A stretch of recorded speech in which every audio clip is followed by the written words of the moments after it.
In the courtroom, my sister looked at the judge and declared, "Finally, your house is mine." Our parents clapped with the enthusiasm of thieves securing a prize. I stood frozen, accepting defeat, but the judge stopped shuffling her papers. She looked straight at me and asked a question that froze my sister's smile. "Ms. Robinson, do you know why this agreement surfaced only after the city announced the land buyout project?" My name is Chloe Robinson. I am 34 years old, and as I stood in the breathless humidity of the county courthouse, I realized that my entire life had been a long, slow rehearsal for this exact moment of public humiliation. The air in the room was stale, recycled through vents that rattled with a low, mechanical hum, but that noise was nothing compared to the silence radiating from the defense table where I stood alone. On the other side of the aisle, the atmosphere was electric, vibrant with the energy of predators who smell blood in the water. My sister, Kendra Hartman, sat with her posture perfect, her chin tilted up at precisely the right angle to catch the overhead fluorescent lights. She wore a soft, pastel cardigan that I knew cost $300, but looked modest enough to suggest she was a concerned, burdened sibling just trying to do the right thing. She leaned forward, her hands clasped on the mahogany table, and although she spoke to the judge, her voice carried a frequency designed to vibrate straight through my ribcage. "Finally," she said, letting the word hang there like a guillotine blade. "Your house is mine." It was not a legal argument, it was a victory lap. Then, the sound that shattered the decorum of the court happened, behind Kendra, in the gallery benches. Two people began to clap. It was a sharp, staccato sound, devoid of rhythm but full of pride. I did not need to turn around to know who they were. I knew the cadence of that applause. It was my mother, Marianne, and my father, Douglas. They were not clapping politely. They were clapping the way people do at a graduation, or perhaps more accurately, the way investors clap when a merger is finalized. They were applauding the transfer of assets. They were applauding the fact that their golden child had finally wrestled the last piece of autonomy away from the disappointment. The bailiff stiffened. The court reporter's fingers hovered over her stenotype machine. I stood perfectly still. My hands were clenched so tightly at my sides that my fingernails were cutting crescents into my palms. But I refused to flinch. I refused to turn around and give them the satisfaction of seeing the tears that were burning the backs of my eyes. I had learned a long time ago that in the family dynamic of the Robinsons, emotion was a weakness to be exploited. If I cried, I was unstable. If I shouted, I was hysterical. If I stayed silent, I was guilty. There was no winning move, so I chose the one that required the least amount of energy. I chose stone-cold silence. My attorney, a court-appointed fill-in who had spent most of the hearing checking the time on his wristwatch, looked at me with a mixture of pity and annoyance. He had already packed his briefcase mentally. To him, this was a simple domestic dispute, a verbal contract case where the weight of family testimony crushed the solitary defendant. Kendra's lawyer, a man with a smile that looked like it had been sharpened on a whetstone, stood up and buttoned his jacket. He turned to the gallery, acknowledging my parents with a subtle nod, then faced the bench. "Your Honor," he said, his voice smooth and rich like caramel. "The plaintiff rests. The testimony of Mr. and Mrs. Robinson has been clear. The defendant, due to her overwhelming stress and inability to manage the property, agreed verbally to transfer the deed to her sister for safekeeping. We are simply asking the court to enforce that agreement to protect the asset and, frankly, to protect Ms. Robinson from herself." He gestured to me as if I were a broken piece of furniture that needed to be put into storage. I felt the eyes of everyone in the room, the clerks, the bailiff, the few bored strangers in the back row. They saw a woman standing alone, rejected by her own parents, sued by her own sister. They saw a loser, a woman who could not hold her life together, a woman who needed a keeper. For 34 years, my family had been writing my biography for me. They decided I was the responsible one, the boring one, the one who existed to absorb the shockwaves of their drama. They decided I was fragile when it suited them and invisible when it did not. Now, they were trying to write the final chapter. They wanted to write me out of my own home. The judge, the Honorable Eliana Sutter, did not bang her gavel. She did not admonish my parents for their outburst, though her eyes flickered toward them with a cold, avian sharpness. Judge Sutter was a woman of indeterminate age with steel-gray hair, pulled back into a severe bun, and reading glasses perched on the very end of her nose.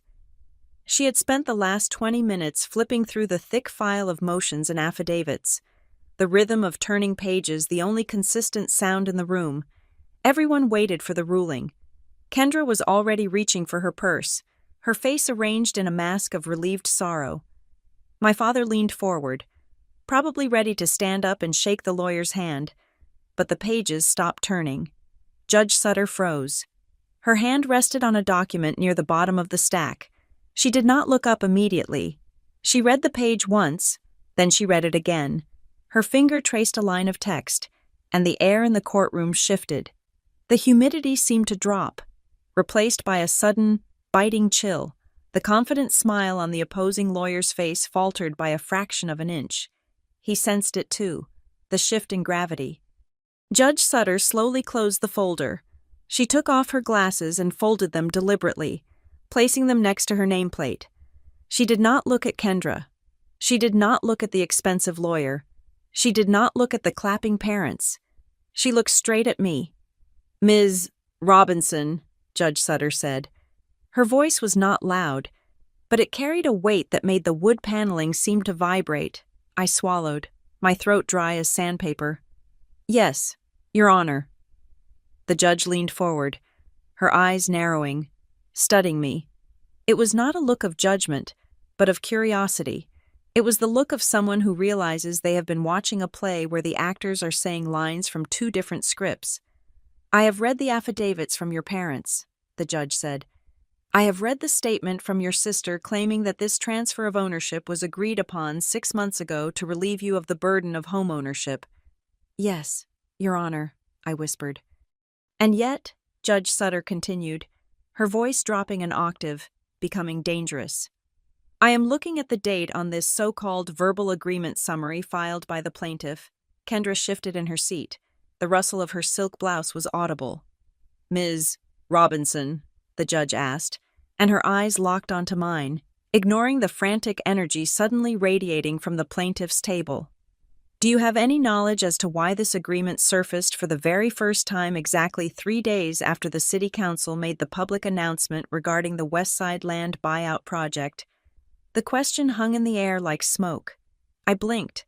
I felt a physical jolt in my chest, like a missed heartbeat. "I beg your pardon, Your Honor." "The buyout project," Judge Sutter repeated, her gaze shifting now, slicing sideways to land on Kendra.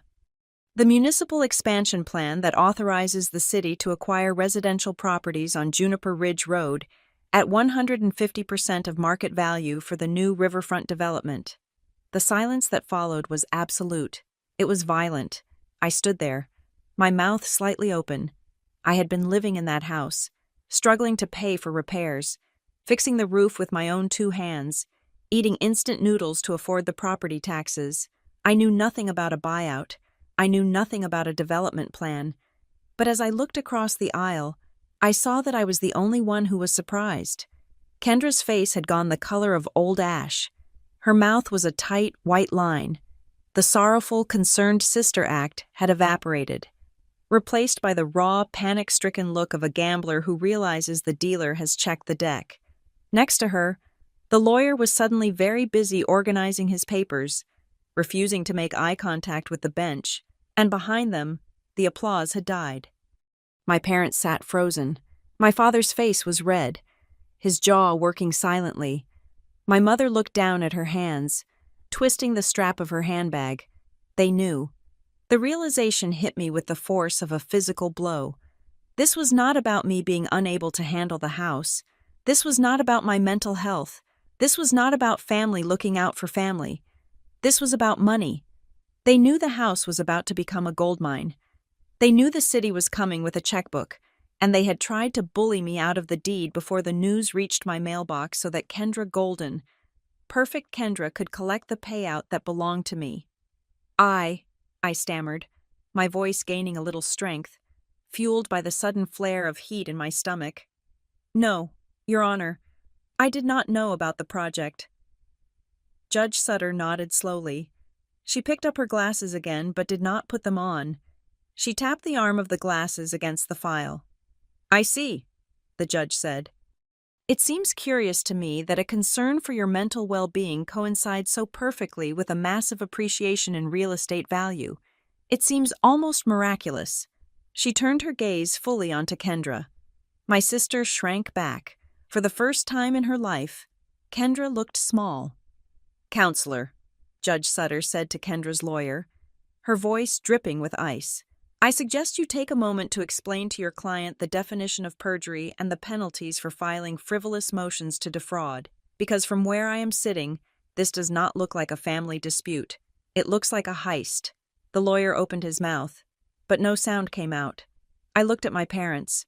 My mother finally looked up, and for a second, her eyes met mine. There was no love there. There was no apology. There was only fear. Fear that they had been caught. Fear that the narrative they had controlled for 3 decades was unraveling in a public court of law. I turned back to the judge. My hands were no longer fists. I placed them flat on the table. The wood felt cool and solid under my palms. They always decide who I am before I get a chance to speak, I said. I did not mean to say it aloud, but the words slipped out, quiet and undeniable. Judge Sutter heard me. She looked back at me, and for the first time, there was a flicker of something human in her expression. Respect, maybe, or perhaps just an acknowledgement that she saw the game board clearly now. Well, Ms. Robinson, the judge said, opening the file again. It appears the court is now listening. Kendra let out a small, strangled sound. She knew, and I knew, that the house was just the beginning. The secret the judge had just exposed was not merely about property values or zoning laws. It was about greed. It was about the things people do when they think no one is watching, and the absolute terror they feel when the lights are suddenly turned on. The judge looked at the calendar on her desk. We are going to recess. I want full discovery on the origin of this document, and I want a detailed timeline of when the plaintiff became aware of the city's proposal. We reconvene in 48 hours. She banged the gavel. The sound cracked through the room like a gunshot. Finally, I whispered to myself, echoing my sister's opening line, but the meaning had changed completely. Kendra scrambled to her feet, whispering furiously to her lawyer. My parents remained seated, looking like statues in a museum of bad decisions. I did not move. I watched them panic. I watched the structure of their lies tremble. I had walked into this courtroom thinking I was fighting to keep a roof over my head. I realized now that I was fighting for something much more expensive. I was fighting for the truth of my own life, and thanks to a city project I had never heard of, I finally had a weapon. The house was mine, but the war had just begun. To understand why my sister thought she could look a judge in the eye and claim my home was hers, you have to understand the dinner table dynamics of the Robinson family. You have to understand that in the mythology of our household, Kendra was the sun, burning bright and demanding orbit, while I was just the gravity that kept everyone's feet on the floor. Growing up, I was never called smart or beautiful or talented. I was called responsible. It sounds like a compliment, but in my family, the word responsible was not an adjective. It was a job description. It meant that when Kendra wrecked her car 3 weeks after getting her license, I was the one who had to share my savings to help cover the deductible because she was just so upset. And surely I did not want to see her cry. It meant that at Thanksgiving, while Kendra regaled the aunts and uncles with embellished stories of her mediocre achievements, I was in the kitchen scraping turkey fat off the roasting pan. My parents, Marianne and Douglas, did not explicitly tell me I was less important. They were far too subtle for that. They did it with geometry. At the dinner table, their bodies were always angled toward Kendra. When she spoke, forks lowered. When I spoke, they would glance at the clock or remind me that I needed to take the trash out before it got dark. Kendra learned early on that the world was a buffet, and she had a VIP pass. If there was one slice of pie left, it was hers. If there was a conflict over who got the front seat, she got it. If she broke something, it was an accident. If I broke something, it was carelessness. She absorbed this entitlement until it was not just a behavior but a fundamental part of her cellular structure. She believed she deserved things simply because she wanted them. I, on the other hand, learned the art of shrinking. I learned that silence was the only way to avoid friction. I became an expert at the apology.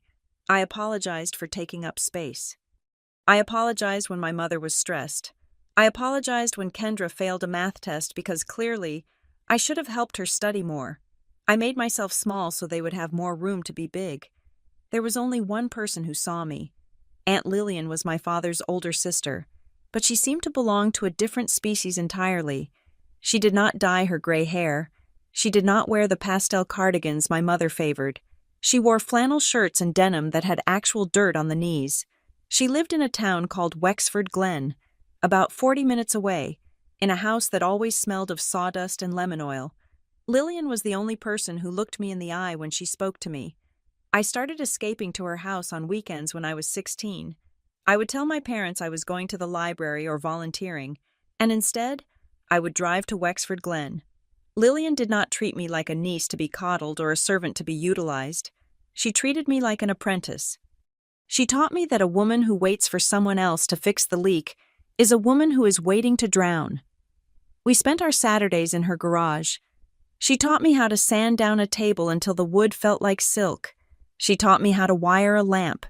She taught me the difference between a Phillips and a flathead, not just by showing me, but by making me do it until my hands were sore.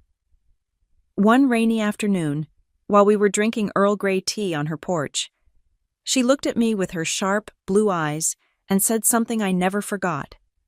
"Chloe," she said, "you have to own your life. If you do not hold the deed to your own existence, someone else is going to lease it out from under you." I did not fully understand what she meant at the time. I thought she was talking about careers or marriage. I did not realize she was giving me a warning.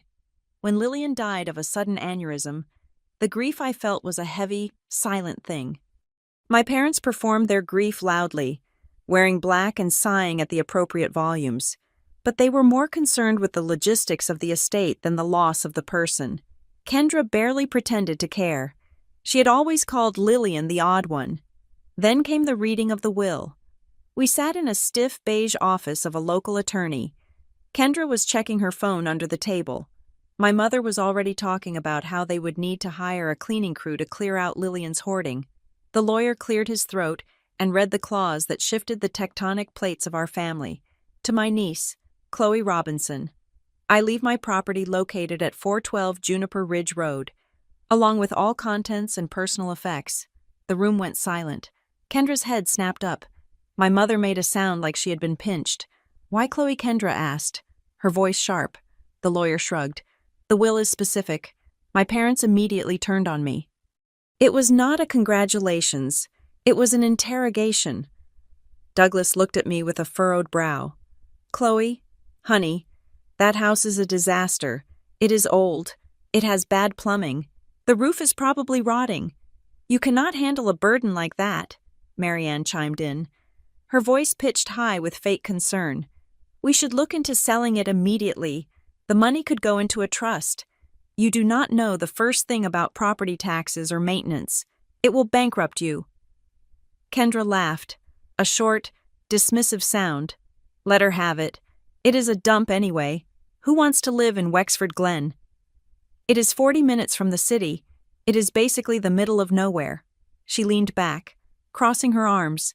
She was not jealous, not yet, to her. The house was garbage. It was a dusty, creaking relic filled with old tools and unfinished projects. It was beneath her. But for the first time in my life, I did not apologize. I did not yield. I thought about the weekends in the garage. I thought about the smell of sawdust. I thought about the feeling of sanding wood until the roughness was gone. "I am keeping it," I said. My father stared at me. "You are making a mistake." "Maybe," I said, "but it is my mistake to make. That was the first time I owned something that required no one else's permission. I moved into the Craftsman house on Juniper Ridge Road 2 weeks later. It was drafty. The floors squeaked. The kitchen cabinets were painted a hideous shade of yellow. But when I locked the front door at night, the silence inside was not the oppressive silence of my childhood. It was the peaceful silence of possession. However, the seeds of the courtroom war were planted before I even unpacked my first box. It happened at the funeral reception, a catered affair my parents hosted at their house to show off their mourning. I was standing near the buffet, trying to avoid conversation, when Kendra walked up to me. She was holding a glass of white wine, looking bored. She looked at me, her eyes drifting over my shoulder as if looking for someone more interesting to talk to. "You know," she said casually, swirling her wine, "you might want to hold off on doing any major renovations on that shack." Why, I asked. She shrugged. "I heard some rumors. A friend of a friend who works in city planning said that whole area around the river is going to be rezoned or something, might be worth something in 5 or 10 years. But honestly, I would just sell it now and buy a condo." I did not think much of it. Kendra always had rumors. She always acted like she had inside information to make herself feel important. I assumed she was just trying to make me feel insecure about the property, implying that I was sitting on a complicated investment I was too stupid to manage. I nodded and walked away to get a glass of water. I did not know then that she was not guessing. I did not know that she had not just heard a rumor from a friend. I did not know that she was already calculating.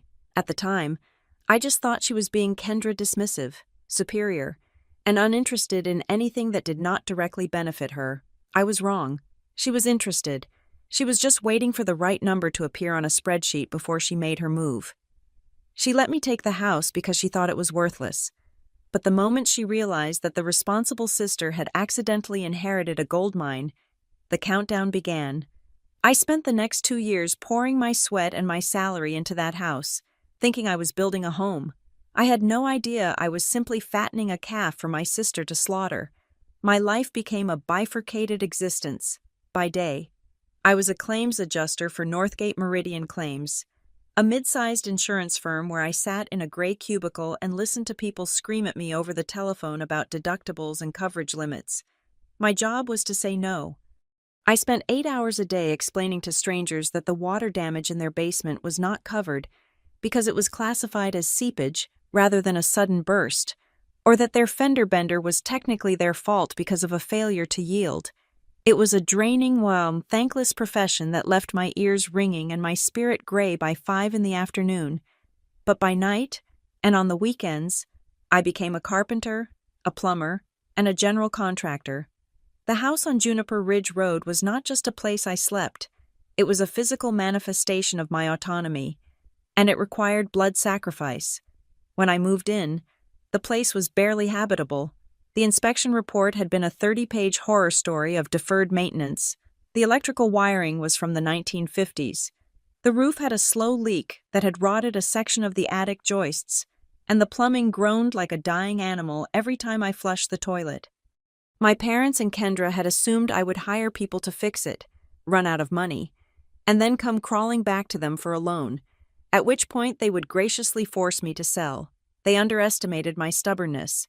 They also underestimated the power of the internet and the public library. I did not have the budget for contractors. I had a salary that barely covered the mortgage and the materials, so I traded sleep for sweat. I remember the first month vividly. I decided to tackle the bathroom because the linoleum was peeling up at the corners, revealing a layer of black mold underneath. I watched 4 hours of tutorial videos on my laptop, bought a respirator mask and a pry bar, and went to work. I spent 3 nights on my knees, scraping up 70 years of flooring glue that had calcified into something harder than stone. My hands blistered. My back seized up so badly I had to roll out of bed in the morning. There were mistakes. Stupid, amateur mistakes that cost me time and money I did not have. I remember trying to install a new vanity sink.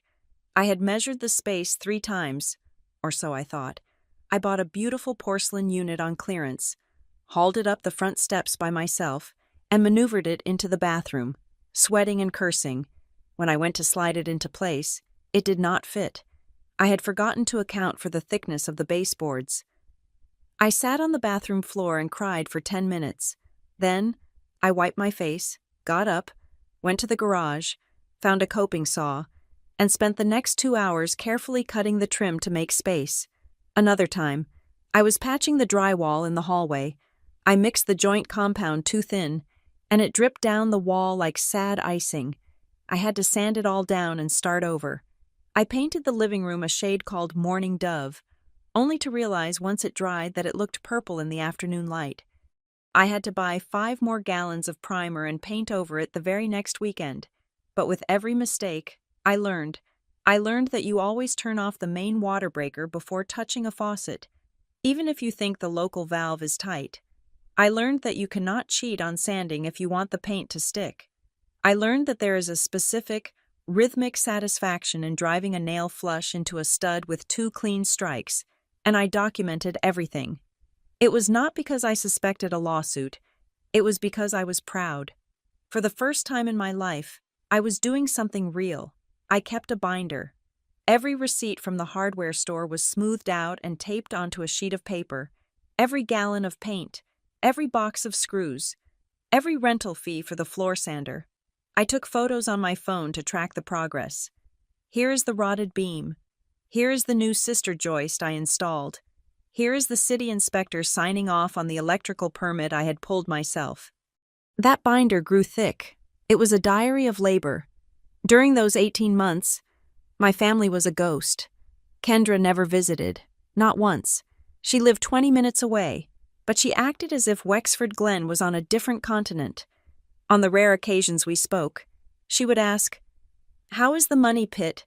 with a little laugh, expecting me to complain. I never did. I just said, "It is coming along," and changed the subject. My parents drove by once, on their way to a winery further upstate. They did not come in. My mother texted me from the driveway. "Looks like a lot of work. Do not kill yourself over a house that is falling down." They did not see a home. They saw a mistake that I was too stubborn to admit. To them, my silence was proof that I was drowning. But I was not drowning. I was building. Then, the neighborhood began to change. It started with small things. The potholes on Juniper Ridge Road, which had been there since the Clinton administration, were suddenly filled by city crews. The streetlights were upgraded to bright, clean LEDs. I received a flyer in the mailbox about a community meeting regarding the Riverline Renewal Initiative. I skimmed it over my morning coffee. It looked like typical municipal boredom. A plan to clean up the riverbank, add some walking trails, maybe a playground. I thought it was nice. I thought it would make my morning runs more pleasant. I did not attend the meeting because I was busy tiling the kitchen backsplash that night. A few weeks later, I noticed the cars. They were not the usual rusted sedans or pickup trucks of my neighbors. They were sleek. Black SUVs and luxury sedans with out-of-state plates. Men and women in sharp business suits started walking around the neighborhood, pointing at lots, taking notes on iPads. I was in the front yard, weeding the flower beds I had finally planted, when a man in a navy blue suit stopped at the edge of my lawn. He smiled a predatory, shark-like smile that did not reach his eyes. "Beautiful property," he said. "Great bones. You the owner?" "Yes," I said, wiping dirt on my jeans. "You looking to sell anytime soon?" he asked casually. "Market is heating up. Could get you a great cash offer. Close in 10 days. "No, thank you," I said. "I just finished the kitchen." He chuckled, handed me a business card, and walked away. I looked at the card. It did not have a company logo, just a name and a phone number. I threw it in the trash, but a strange feeling settled in my gut, a low-level hum of anxiety. 2 days later, my phone rang. It was Kendra. "Hey, little sister," she said. Her voice was syrupy, dripping with an affection that set my teeth on edge. She had not called me little sister since she wanted to borrow my car in high school. "Hi, Kendra," I said, cradling the phone between my ear and shoulder as I washed dishes. "What is up?" "Oh, nothing much. Just thinking about you. Mom and Dad and I were talking over dinner last night." I froze. The sponge stopped moving on the plate. Oh, yeah, we are just really worried about you. Chloe, we know how hard you have been working at that insurance job, and we know that Old House is just a massive drain on your resources. It is not fair, really. It is not a drain, I said, keeping my voice steady. I like working on it. Sure, she said dismissively. But listen, Mom and Dad feel terrible that Aunt Lillian put all this on you. They think it is really unfair that you are shouldering this burden alone while I am out here free and clear.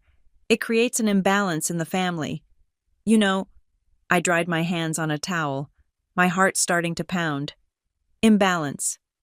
Right, so, we were thinking, it might be better if we brought the house back into the family trust. You know, put it under a shared LLC or something. I would come on as a co-owner. I could help with the management. Maybe hire some real contractors to finish the work, so you do not have to break your back anymore. We could split the equity. It is just the right thing to do. I stood in my kitchen, looking at the backsplash I had tiled with my own hands. I looked at the floor I had sanded. I looked at the walls I had painted. Kendra, I said slowly, Aunt Lillian left the house to me. Specifically, well, Lillian was old, Kendra said, her tone sharpening just a fraction. She probably did not realize how much work it needed. She would not have wanted you to struggle like this. We are just trying to help you. Chloe, don't be difficult. I am not being difficult, I said. I am being the owner. The answer is no. I do not need help, and I do not need a co-owner. There was a long silence on the other end of the line. When Kendra spoke again, the syrup was gone. Her voice was flat and cold. You are making a mistake, she said. We are just trying to make sure everyone gets what is fair. You should really think about it before you make a decision you cannot walk back from. I have thought about it, I said. Goodbye, Kendra. I hung up. My hands were shaking. It was not out of fear, but out of a sudden, clarifying rage. They wanted the house. After 2 years of calling it a dump, after ignoring my existence, they suddenly wanted in. Why I sat down at my laptop to check my email, trying to distract myself. My inbox was full of the usual spam and work notifications, but there was one email that stood out. It was from a generic address, something like user124@protonmail.com. The subject line was just one word urgent. I hovered the mouse over it. I almost deleted it, thinking it was a phishing scam, but something made me click. The body of the email was short. Ms. Robinson. Do not sign anything your sister or parents give you. Do not agree to any transfers. They are not interested in the house. They are interested in the Riverline renewal buyout. The city is authorizing eminent domain buyouts at 150% of value, plus relocation bonuses. Your property is in the Zone A tier. It is worth 3 times what you think it is. They know. Check the City Planning Commission meeting minutes from last Tuesday. I stared at the screen. The white light of the monitor seemed to burn into my retinas. Buyout, 150%. The puzzle pieces slammed together with a deafening click. The repairs to the road, the suits in the SUVs, the sudden interest from Kendra, the concern from my parents. They did not want to help me carry the burden. They wanted to steal the winning lottery ticket out of my pocket before I realized I was holding it.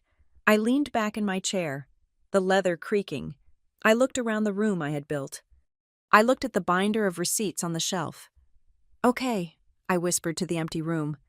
If that is how you want to play it. I did not delete the email. I printed it, then I printed it again, and then I went to the closet, pulled out my fireproof document box, and placed the paper inside, right on top of Aunt Lillian's will. Kendra had said, "We'll see." Yes, we certainly would. 3 days after I received the anonymous email, the knock on my front door came. It was not a neighbor borrowing sugar, and it was not a package delivery. It was a process server. He was a heavy-set man with a bored expression and a clipboard. Standing on the porch I had just repainted. He asked for my name, verified my identity with a quick glance at a photograph clipped to his paperwork, and shoved a thick manila envelope into my hands. "You have been served," he said. turning around and walking back to his idling car before I could even blink. I took the envelope into the kitchen. The paper felt heavy, dense with the weight of officialdom. I sat down at the table, my heart hammering a rhythm against my ribs that felt like a warning drum. I slit the top open with a knife and slid the contents out. The first page was a cover sheet, standard legal formatting, lines and numbers running down the left margin, but the text in the center was what stopped my breath. Superior Court of the State of Washington, Civil Division, Case number CV20240911, Kendra Hartman, Plaintiff v. Chloe Robinson, Defendant, that small, lowercase v. It was such a tiny letter, usually innocuous, but sitting there between our names, it looked like a knife blade. It slashed the history of our childhood, the shared holidays, and the blood connection in half. It was no longer Chloe and Kendra. It was Kendra versus Chloe. I turned the page to the complaint for declaratory judgment and constructive trust. I forced myself to read it, my training as a claims adjuster kicking in. I detached my emotions. I became a reader of facts. The document was a masterpiece of fiction. Plaintiff alleges, the document read, that on or about January 15th, the defendant, Chloe Robinson, entered into a verbal contract with the plaintiff to share equal ownership of the property located at 412 Juniper Ridge Road. I scanned down the page. Defendant, citing overwhelming financial distress and mental instability following the death of the previous owner, Lillian Robinson, requested the plaintiff's assistance in managing the asset. Defendant verbally agreed to transfer the deed into a joint tenancy in exchange for administrative and financial oversight. I felt a cold laugh bubble up in my throat. Mental instability, financial distress. I had paid every bill early. I had a credit score of 780, but the document went further. It claimed that I had recently reneged on the agreement due to erratic behavior, and therefore, Kendra was asking the court to intervene. She was requesting an immediate injunction to prevent me from selling or encumbering the property and a court order to force the transfer of the deed. Then came the exhibits, Exhibit A and Exhibit B, affidavits, sworn statements signed under penalty of perjury. I looked at the signatures at the bottom of the pages. They were familiar. I had seen them on report cards, on permission slips, on birthday checks. Marianne Robinson, Douglas Robinson. My mother's affidavit stated, "My daughter Chloe has always struggled with significant decisions and has expressed to me multiple times that the house is too much for her to handle. She explicitly told us she wanted Kendra to take over the legal ownership to protect the family asset." My father's was shorter, more brutal. Chloe agreed to the transfer. She is now refusing due to an emotional episode. Kendra is the rightful steward of this property. I set the papers down. The kitchen was silent. The refrigerator hummed. I picked up my phone. My hands were steady, but they felt cold, as if the blood had drained out of them to protect my vital organs. I dialed my mother's number. She answered on the second ring. "Hello." "I got the papers," I said. There was a pause, a long, heavy silence where I could hear the faint sound of a television in the background. "Oh," she said. Her voice was not surprised. It was tired. "Chloe, please, do not make a scene." "A scene?" I asked, my voice low. "You signed a legal document saying I am mentally unstable. You lied to a court. Mom, you said I agreed to give Kendra my house." "We are doing this for your own good," she said, her tone shifting into that familiar, suffocating pity. "You work so hard. You are always exhausted. We can see it. You are drowning in that place. Kendra just wants to help you carry the load. Why do you have to make everything so difficult?" "I am not drowning," I said. "I am renovating, and I never agreed to give her anything." "You are remembering it wrong," she said. "You were so upset at the funeral. You said you didn't know what you were going to do. That was an agreement. Chloe, in spirit. In spirit is not a contract," I said. Then I heard a rustle, and my father's voice came on the line. He must have snatched the phone from her. Listen to me, he barked. Enough of this. Kendra has a husband. She has 2 kids. She has a future to secure. You are alone. Chloe, you are one person in a 4-bedroom house. It is selfish. The word hung there. Selfish. So because I am single, I do not deserve a home? I asked. Because you are single, you do not need a windfall. He corrected himself. Slipping up. He did not say home. He said windfall. It is about the money, I said. The buyout. I do not know what you are talking about, he lied, but his voice jumped a pitch. This is about family stability. Sign the settlement Kendra's lawyer sent. If you fight this, you will lose, and you will bankrupt yourself in legal fees. Be smart for once. Do what is best for the family. The line went dead. I lowered the phone. I stood there for a full minute, breathing in the scent of the fresh paint on the walls. Be smart for once. They thought smart meant obedient. They thought smart meant surrendering. I walked into the living room and grabbed my binder. The binder with the receipts. The binder with the permits. The binder with the timeline of every hour of sweat equity I had poured into this house. I was not going to cry. I was a claims adjuster. I dealt with liars and frauds for a living. I knew how to dismantle a false narrative. You do not do it with screaming matches. You do it with documentation. I went to my laptop and searched for civil litigation attorneys Wexford Glen. I skipped the ones with the flashy billboards. I looked for the ones with 3-star reviews because they were too aggressive or too distinct regarding details. I found a name, Caleb Rains. His website looked like it had been built in 2005, but his bio said he specialized in property disputes and fraud. I called his office. A machine answered. I left a message. My name is Chloe Robinson. My sister is suing me for a house I own, claiming a verbal contract that never happened. My parents are backing her up. I have receipts, I have timestamps, and I have a very strong suspicion this is about eminent domain fraud. He called me back 10 minutes later. His office was located above a dry cleaner in a strip mall on the edge of town. It smelled faintly of steam and starch. Caleb Rains was a man in his late 40s with hair that looked like he had been running his hands through it for a decade. He wore a rumpled button-down shirt with the sleeves rolled up to his elbows, and his desk was a geological formation of paper stacks. He did not offer me coffee. He pointed to a chair, took the envelope from me, and started reading. I watched him. He read fast. His eyes darted back and forth, scanning the legal boilerplate. Occasionally, he would snort or shake his head.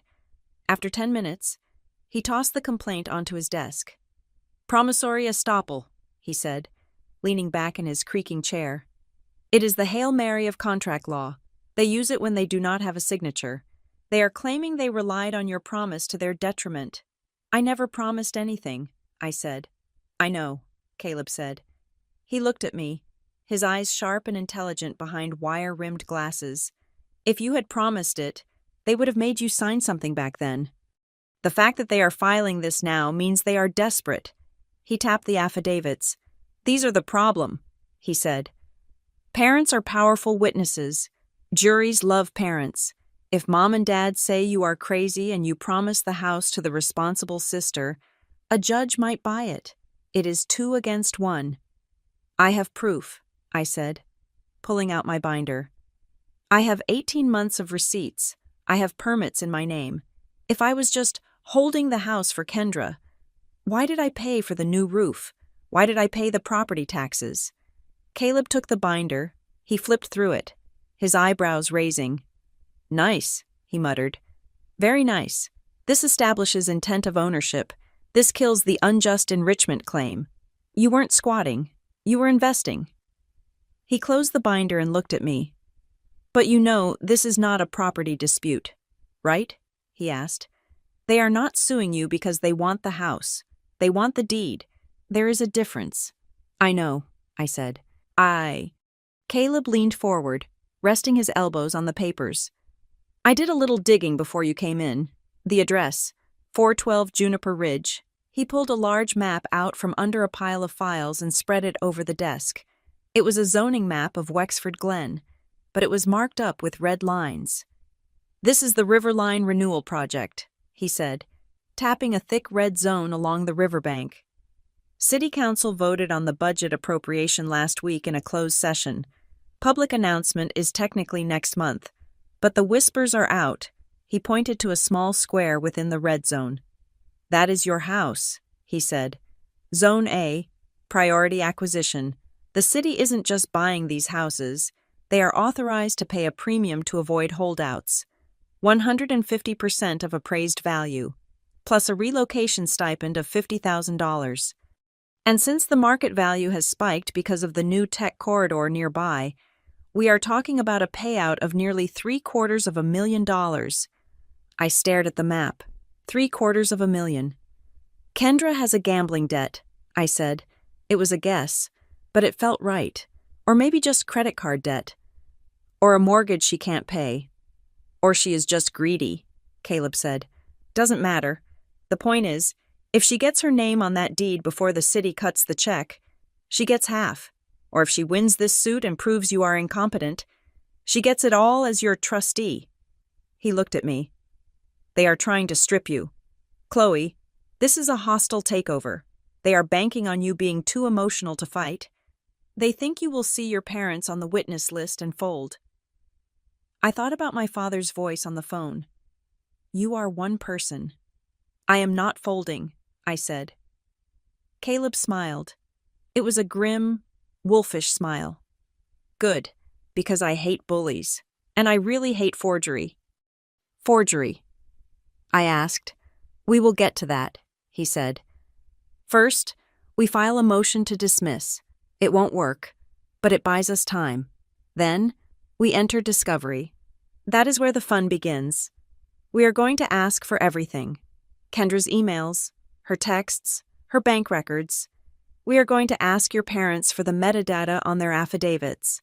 We are going to find out exactly when this verbal agreement was supposedly made, and we are going to cross-reference it with every single interaction you have ever had. He pulled a fresh legal pad toward him and uncapped a pen. One question, he said. Did you know about the buyout before today?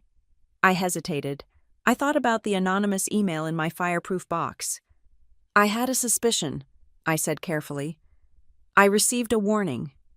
Good, Caleb said. Keep that warning safe. But for now, we play dumb on the inside knowledge. Let them think you are just a stubborn woman clinging to her sentimental house. Let them get arrogant. When they think they are fighting a sentimental battle, they get sloppy with the facts. He wrote Robinson Defense at the top of the pad. They want a war, Caleb said. Let's give them a war. But we don't fight with feelings. We fight with data. You are an adjuster.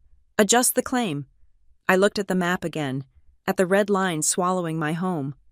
They said I make things difficult, I said, standing up and smoothing my skirt. I want to show them exactly how difficult I can be. Caleb extended his hand. Welcome to the team, Ms. Robinson. I shook it. His grip was firm. For the first time since the process server knocked on my door, my heart rate slowed down. I walked out of his office and into the cool evening air. The sun was setting, casting long shadows across the parking lot. I got into my car and looked at the thick envelope on the passenger seat. It was no longer a threat. It was evidence. And I was going to dissect it, line by line, until I found the lie that would bury them. The legal process is not a sprint. It is a slow, grinding excavation of the past, designed to wear you down until you suffocate under the weight of paper, while my sister, Kendra, likely expected me to fold under the pressure of the initial filing. She had forgotten that my entire professional life was built on patience. I spent my days analyzing insurance claims, looking for the one discrepancy in 1,000 pages of medical records. I knew how to dig. Caleb Rains started the offensive with a document that felt like a declaration of war. It was a request for production, a formal demand for every scrap of digital and physical evidence Kendra and my parents possessed regarding the house. We asked for the original metadata of the so-called verbal agreement summary. We asked for text message logs from the last 3 years. We asked for GPS data and bank statements. Caleb told me that 90% of liars forget that their phones are constantly creating a diary of their deceit. While Caleb handled the digital front, I turned my attention to the physical history of the house. I had lived in the Craftsman bungalow for 2 years, but there were still corners of the attic I had never fully explored. Aunt Lillian had been a woman of practical habits, but she was also secretive. She kept her life in boxes, labeled with masking tape and Sharpie. It was a Tuesday night, raining hard enough that the sound on the roof drowned out the thoughts in my head. I was in the guest room closet, which I was using for storage, shifting a stack of old magazines Lillian had kept from the 1990s. Beneath them was a heavy metal lockbox. I had found the key months ago in a kitchen drawer, but had never bothered to open it, assuming it was just old tax returns or warranties for appliances long since broken. I sat on the floor and turned the key. The mechanism clicked with a satisfying weight.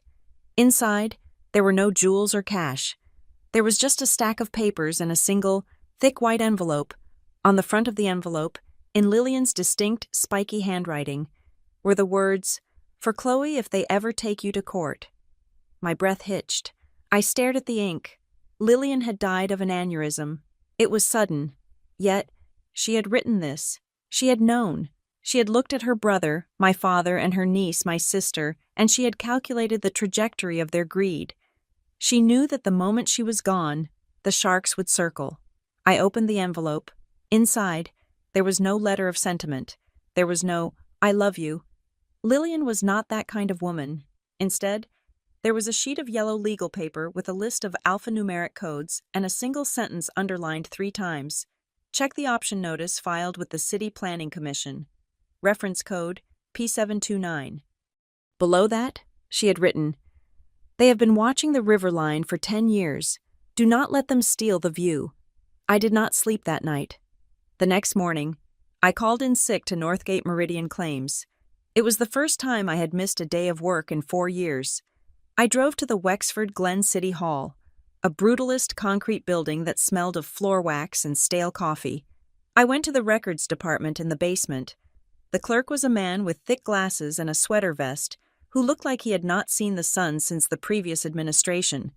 I gave him the reference code Lillian had left me, P729. "That is an older file," he said, tapping on his keyboard. "Archived in the physical stacks, part of the preliminary zoning study for the River District. You have a reason for accessing this." "I am the property owner of one of the parcels listed," I said, showing him my driver's license and a copy of my deed. He nodded and disappeared into the back. 20 minutes later, he returned with a folder that looked like it had been handled frequently. "You can look, but you cannot take photos," he said. "Copies are 25 cents a page." I opened the file. It was a study on the Riverline Renewal Project, dating back 5 years. It detailed the soil stability, the floodplains, and the projected economic impact of turning the old industrial bank into a luxury park and commercial district.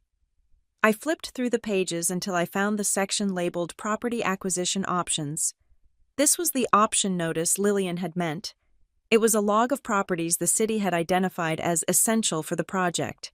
My address, 412 Juniper Ridge Road, was at the top of the list. But that was not the shock. The shock was a correspondence log attached to the back of the file. The city kept a record of all inquiries made regarding specific parcels to ensure transparency. I ran my finger down the list of dates. There was an entry from 6 months ago, 2 weeks before Aunt Lillian died. Inquiry regarding valuation and transfer timeline for 412 Juniper Ridge. Inquirer Douglas Robinson. Acting on behalf of owner. Contact email Drobinson Prestige Logistics Group, com. I stared at the line until the letters blurred. My father. He had used his work email Prestige Logistics Group to contact the city about my house before I even owned it. He had presented himself as acting on behalf of the owner.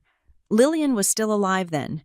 Had she known I looked at the notes the city clerk had typed next to the entry, Mr. Robinson inquired about the eminent domain premium percentages for Zone A.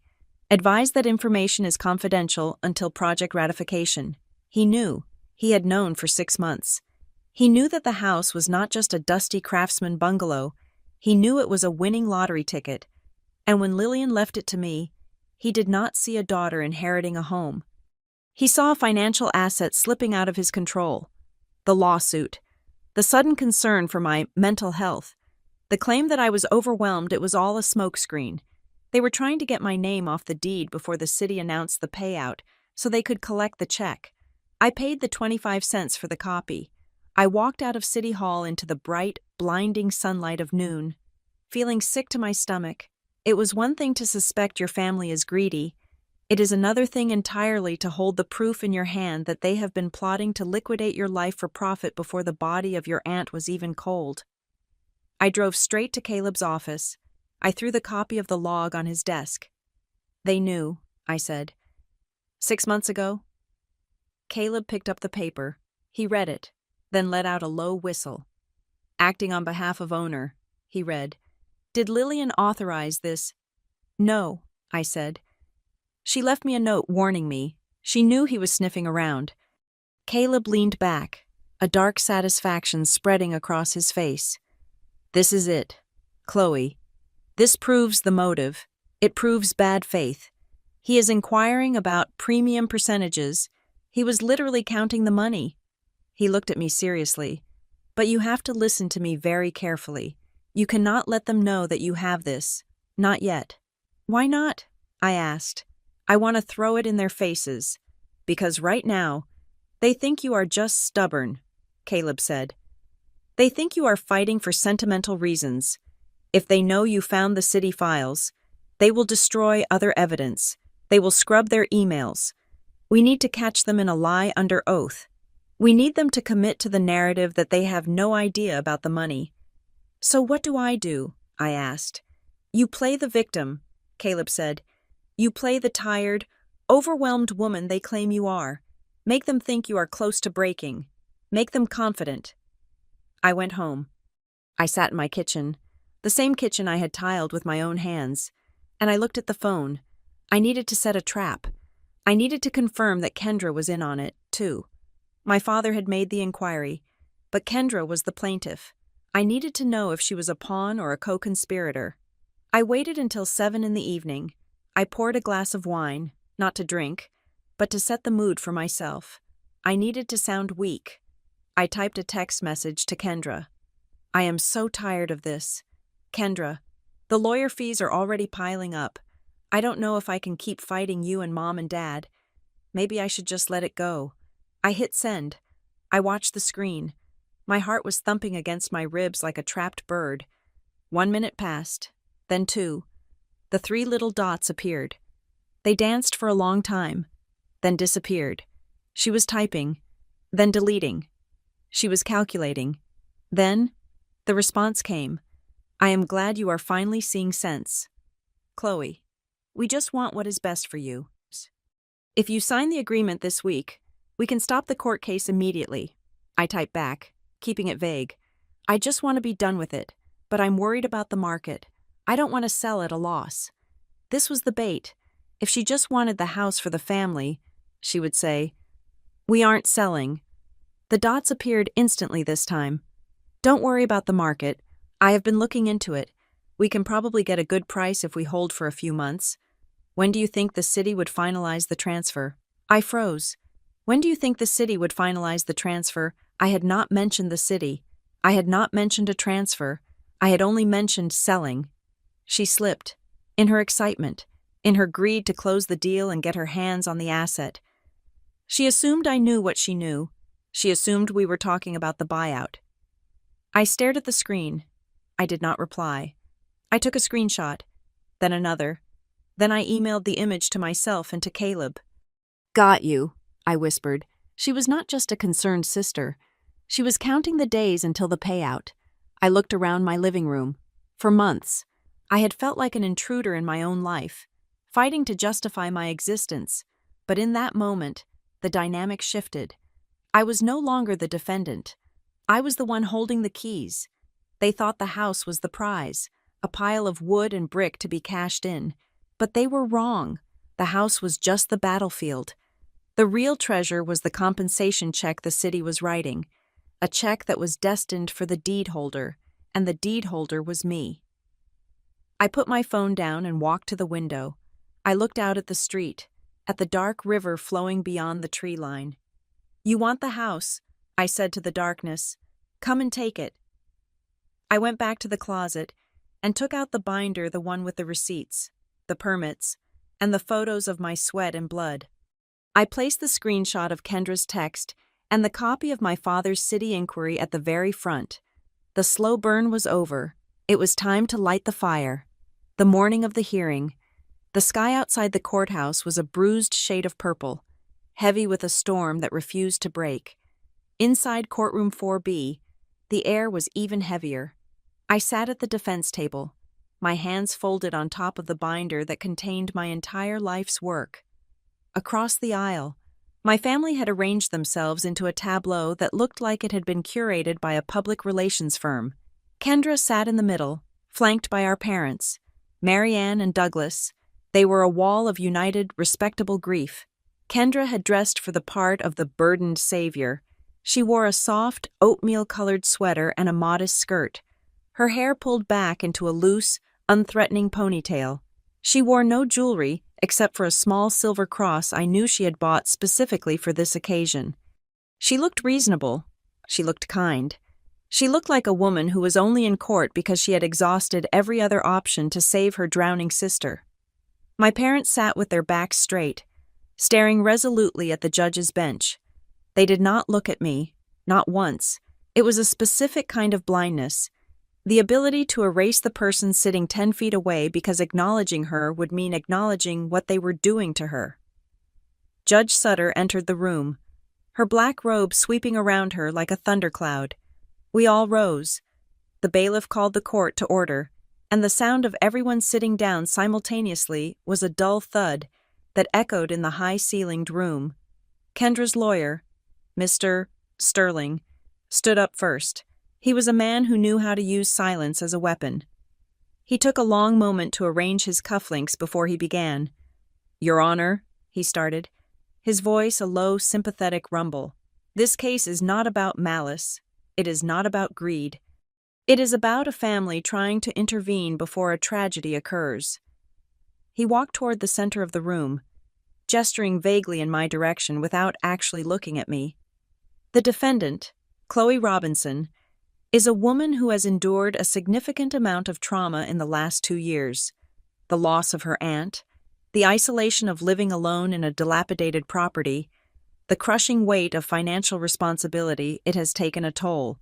We are here today because Ms. Robinson is no longer capable of making rational decisions regarding the asset in question." I sat perfectly still, under the table. My thumb traced the sharp edge of my binder. Trauma, isolation.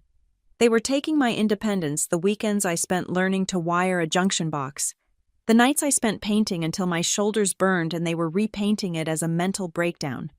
"We have submitted affidavits from the parents," Sterling continued, attesting to the defendant's erratic behavior, her mood swings, her admission that the house was destroying her, but more importantly, "Your Honor, we are here to enforce an agreement that was made to alleviate that pressure." He walked back to his table and picked up a document. It was enclosed in a plastic sleeve. "This," he said, holding it up like a holy relic, "is a memorandum of shared ownership, signed by both Kendra Hartman and Chloe Robinson on January 15th of this year." My breath caught in my throat. Just for a second, I knew they were going to lie. I did not know they were going to manufacture a physical object. "The terms were simple," Sterling explained, handing the document to the bailiff to pass to the judge. Kendra Hartman would assume 50% legal ownership of the property. In exchange, she would take over the management of the renovation, the hiring of contractors, and the financial planning. It was a mercy, Your Honor. Chloe Robinson agreed to it. She signed it. And then, in a fit of paranoia, she refused to finalize the deed transfer. Judge Sutter took the document. She put on her glasses and leaned over it. The room was so quiet, I could hear the hum of the fluorescent lights. "Counsel," Judge Sutter said, not looking up, "the defendant claims this meeting never happened." "With all due respect," Sterling said, smiling sadly. "The defendant also claims she can reshingle a roof by herself, Her perception of reality is flexible. We have her signature. We have 2 witnesses, her parents, who were present when it was signed. At the mention of their role, my parents nodded. It was a synchronized movement, practiced and grave. My mother dabbed at dry eyes with a tissue. My father cleared his throat. A sound of reluctant duty. They were doing it. They were actually going through with it. They were willing to perjure themselves, to look a judge in the eye and swear that a lie was the truth, all for a cut of the buyout money. I felt a wave of nausea, hot and acidic, but I swallowed it down. Caleb, my attorney, touched my elbow lightly. It was a signal. "Wait, Ms. Robinson," Sterling said, finally turning to me. "You look surprised. Is it because you truly don't remember signing this? Or is it because you regret giving up control?" I said nothing. I looked at him with a flat, unreadable expression. I had practiced this face in the mirror for 2 nights. It was the face of someone who was bored, not afraid. Sterling turned back to the judge. "We are simply asking the court to enforce the contract. Let Kendra Hartman step in. Let her save the asset. And by extension, save her sister." Kendra stood up then. It was a breach of protocol. But she did it with such timid grace that no one stopped her. "Your Honor," she said, her voice trembling just the right amount. "I don't want to hurt Chloe. I love her. She is so fragile right now. You should see the house. It is a mess. She has half-finished projects everywhere. She is living in a construction zone. I just want to help her finish it so she can rest." Fragile. The word hung in the air like a curse. I thought about the 300 pounds of drywall I had hauled up the stairs last month. I thought about the time I cut my hand on a rusted nail and wrapped it in duct tape so I could finish framing a window before the rain started. I was made of calluses and scar tissue. I was the furthest thing from fragile, but I let her speak. I let her pile the lies higher and higher, constructing a tower that was destined to fall. Judge Sutter was reading the document. She read it slowly, flipping the page, then flipping back, her brow furrowed. "Mr. Sterling," the judge said. Her voice cut through Kendra's performance like a razor. "Yes, Your Honor." "This document," Judge Sutter said, tapping the paper with a manicured fingernail.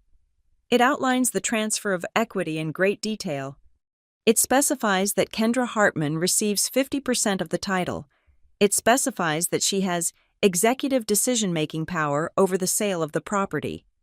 "Yes, Your Honor. Standard protection for a co-owner."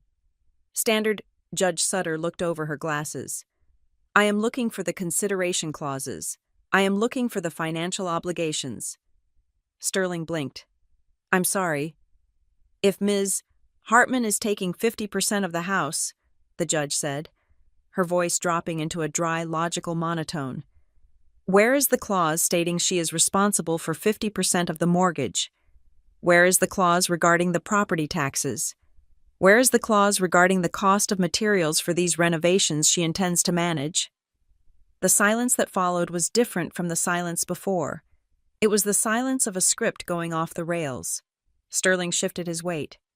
"Well, Your Honor, as this is a family agreement, those details were implied. The sisters intended to work that out amicably as they went along." "Implied," Judge Sutter repeated. She looked at Kendra. "You wanted the authority to sell the house, Ms. Hartman, but you didn't feel it necessary to put in writing that you would help pay for it."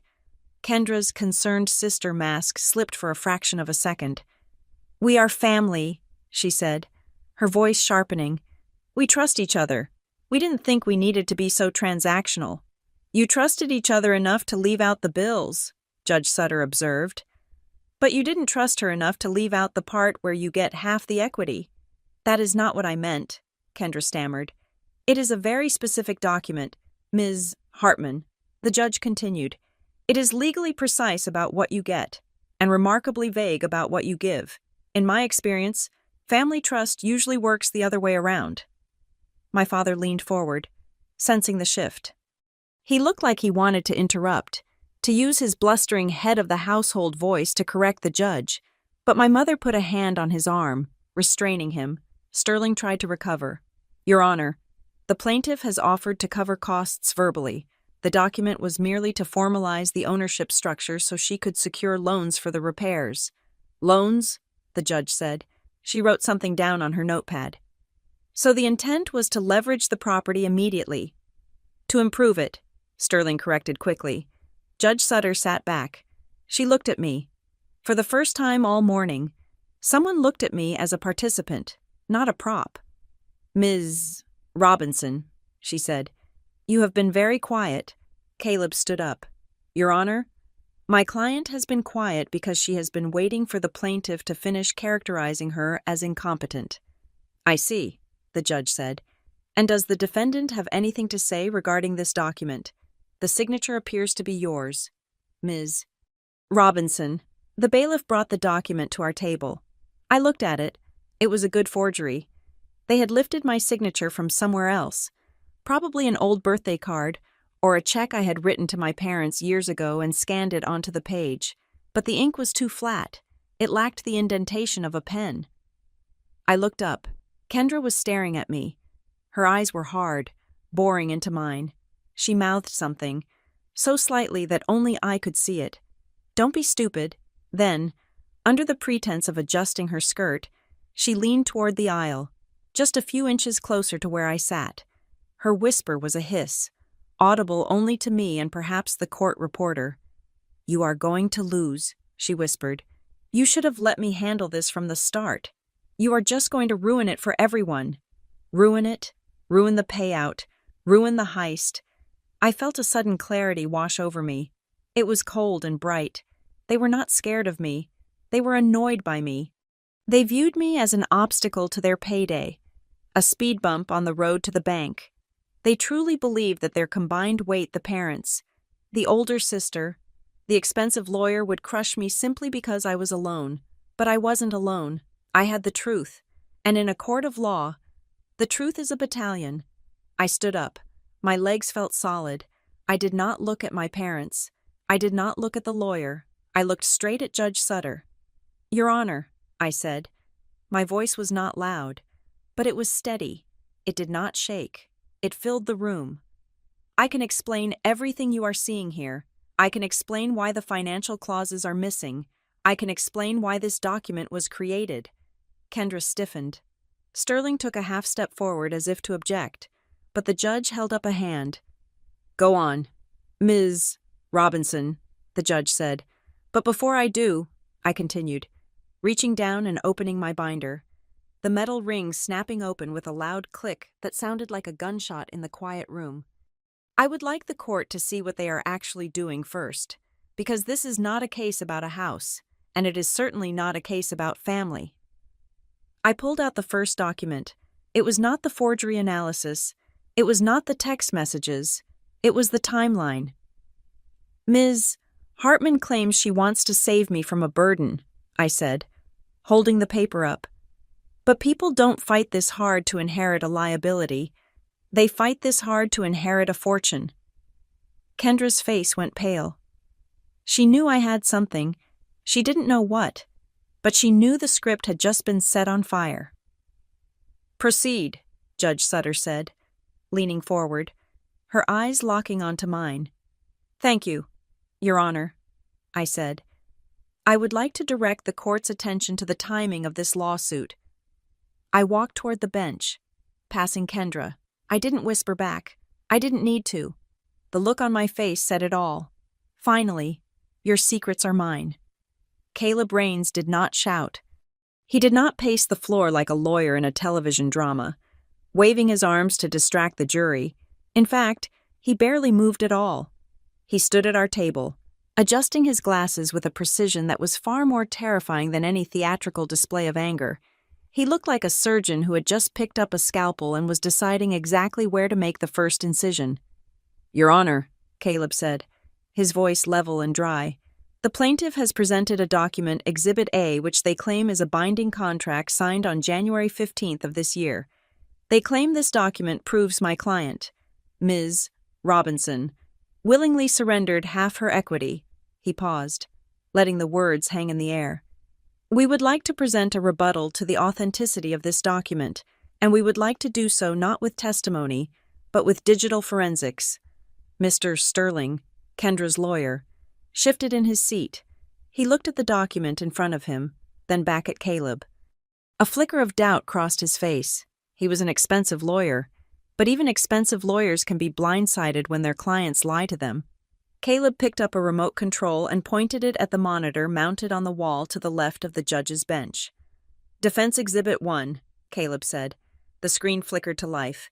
It displayed a screenshot of a file properties window, the kind of boring technical data most people ignore.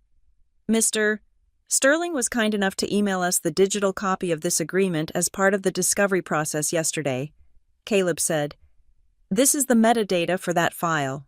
As the court is aware, metadata is the digital fingerprint of a document. It tells us when a file was created, when it was modified, and by whom. He pressed a button. A red laser pointer dot appeared on the screen, circling a date. The document is dated January 15th, Caleb said. But the creation date of this file, the very moment this digital paper came into existence, was last Tuesday, specifically at 4:52 in the afternoon. Kendra froze. Her posture, which had been so perfectly erect and righteous, suddenly became rigid. Now, Caleb continued, it is possible, of course, that the plaintiff drafted a new copy from an old hard drive. However, let us look at the modification history. The total editing time for this document was 12 minutes. It was created, typed, saved, and exported to PDF in less time than it takes to drink a cup of coffee. That suggests a copy-paste job, not a negotiated legal agreement. Objection, Sterling said, half rising. This is speculation. The electronic file is merely a copy of the physical original. A physical original, Judge Sutter said, her eyes narrowing behind her glasses. That looks remarkably pristine for being 6 months old. Overruled. Continue. Mr. Raines. Caleb nodded. Thank you, Your Honor. Let us move to the physical document itself. He clicked the remote again. The screen changed.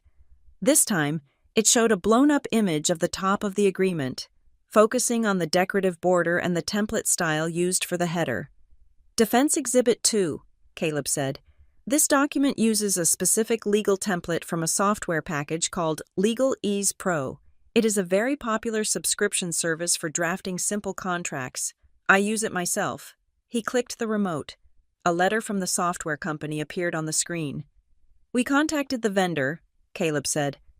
This specific template, the Modern Family Asset Transfer Layout, distinguished by this double-line border and the specific font pairing, was released in an update on March 1st of this year. The room went deadly silent. The plaintiff claims they signed this document in January, Caleb said, his voice dropping an octave. It is physically impossible to sign a document on a template that did not exist until 2 months later. I looked at my parents. My father's face had drained of color. He was staring at the screen as if it were a ghost. My mother was gripping her handbag so tightly her knuckles were white. She looked confused, her eyes darting between Kendra and the screen. She had signed where Kendra told her to sign. She had followed the plan.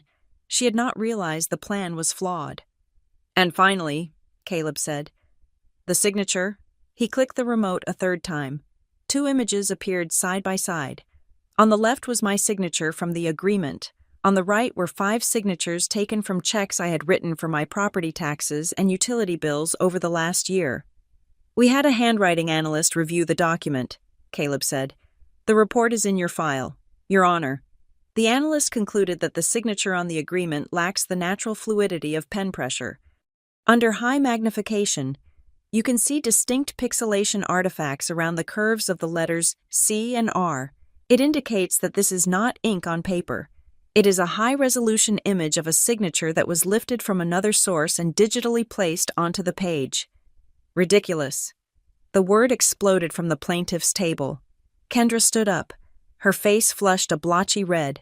The concerned sister mask was gone. In its place was the face of a woman who was watching her future fortune evaporate. "This is ridiculous," she shouted, pointing a shaking finger at me. She signed it. She sat right there at the kitchen table and signed it. She is lying. "Sit down, Ms." Hartman. Judge Sutter's voice cracked like a whip. One more outburst and I will hold you in contempt. Mr. Sterling, control your client. Sterling grabbed Kendra's arm and practically dragged her back into her chair. He was whispering furiously to her, his face pale. He knew. He realized right then that he had walked into a minefield. Caleb waited for the noise to settle. He looked unfazed. He looked like he was just getting started. We have one final point regarding the document, Your Honor, Caleb said. And this one is perhaps the most concerning. He walked over to the bailiff and handed him a magnifying glass. If the court would please examine the notary stamp on the bottom of the last page. Judge Sutter picked up the original document and the magnifying glass. The notary seal belongs to a Mr. Arthur Higgins, Caleb said. A notary public registered in the neighboring county. However, if you look at the commission expiration date stamped in the ink, Judge Sutter squinted. She adjusted the glass. Then she looked up, and her expression was terrifying. The commission expires on December 31st of last year, the judge read. Exactly, Caleb said. The document is dated January 15th of this year. At the time this document was allegedly signed and notarized, Mr. Higgins' commission had been expired for 2 weeks. A valid notary would never use an expired stamp. It renders the notarization void. Furthermore, we checked the public registry. Mr. Higgins did renew his commission, but his new stamp, the one he would have legally been required to use in January, has a different identification number. Caleb turned to look at Kendra. This stamp was either stolen, or it was used by someone who had an old stamp lying around and didn't check the date before they forged a federal document. My mother let out a small, strangled sob. Douglas, she whispered, loud enough for me to hear. You said it was legal. You said we were just fixing a mistake. My father did not answer her. He was staring at the table. His jaw clenched so hard, a muscle was jumping in his cheek. He was a man who prided himself on control, on being the patriarch who knew best. Now, he was being exposed as a clumsy fraud. Your Honor, Sterling said, standing up slowly. He looked defeated. I need to request a recess to confer with my client regarding the provenance of this document. I am not granting a recess yet. Mr. Sterling, Judge Sutter said. Her voice was cold enough to freeze water, because I want to hear the rest of what the defense has to say. Mr. Raines. Thank you, Caleb said. We have established that the document is a fabrication. But that begs the question, why go to such lengths? Why risk felony forgery charges to take half a house that the plaintiff claims is a burden? He walked back to our table and plugged an audio cable into his laptop. The plaintiff claims she only wants to help her sister, Caleb said. She claims she has no interest in financial gain. She claims she knew nothing about the value of the land. He looked at me. I nodded. This is a voicemail, Caleb said. Left by Kendra Hartman on my client's phone 3 days ago, shortly after my client stopped responding to her text messages. He pressed the spacebar. The sound of my sister's voice filled the courtroom. It was not the soft, modulating voice she used in public. It was sharp, shrill, and dripping with venom. Pick up the phone. Chloe, I know you are there. Stop playing games. Mom and Dad are losing their minds. Just sign the damn paper. We need to get this filed before the city money hits, or we are all going to lose out. Do you hear me? Don't play dumb. You can't handle that kind of cash anyway. Sign it before you ruin everything.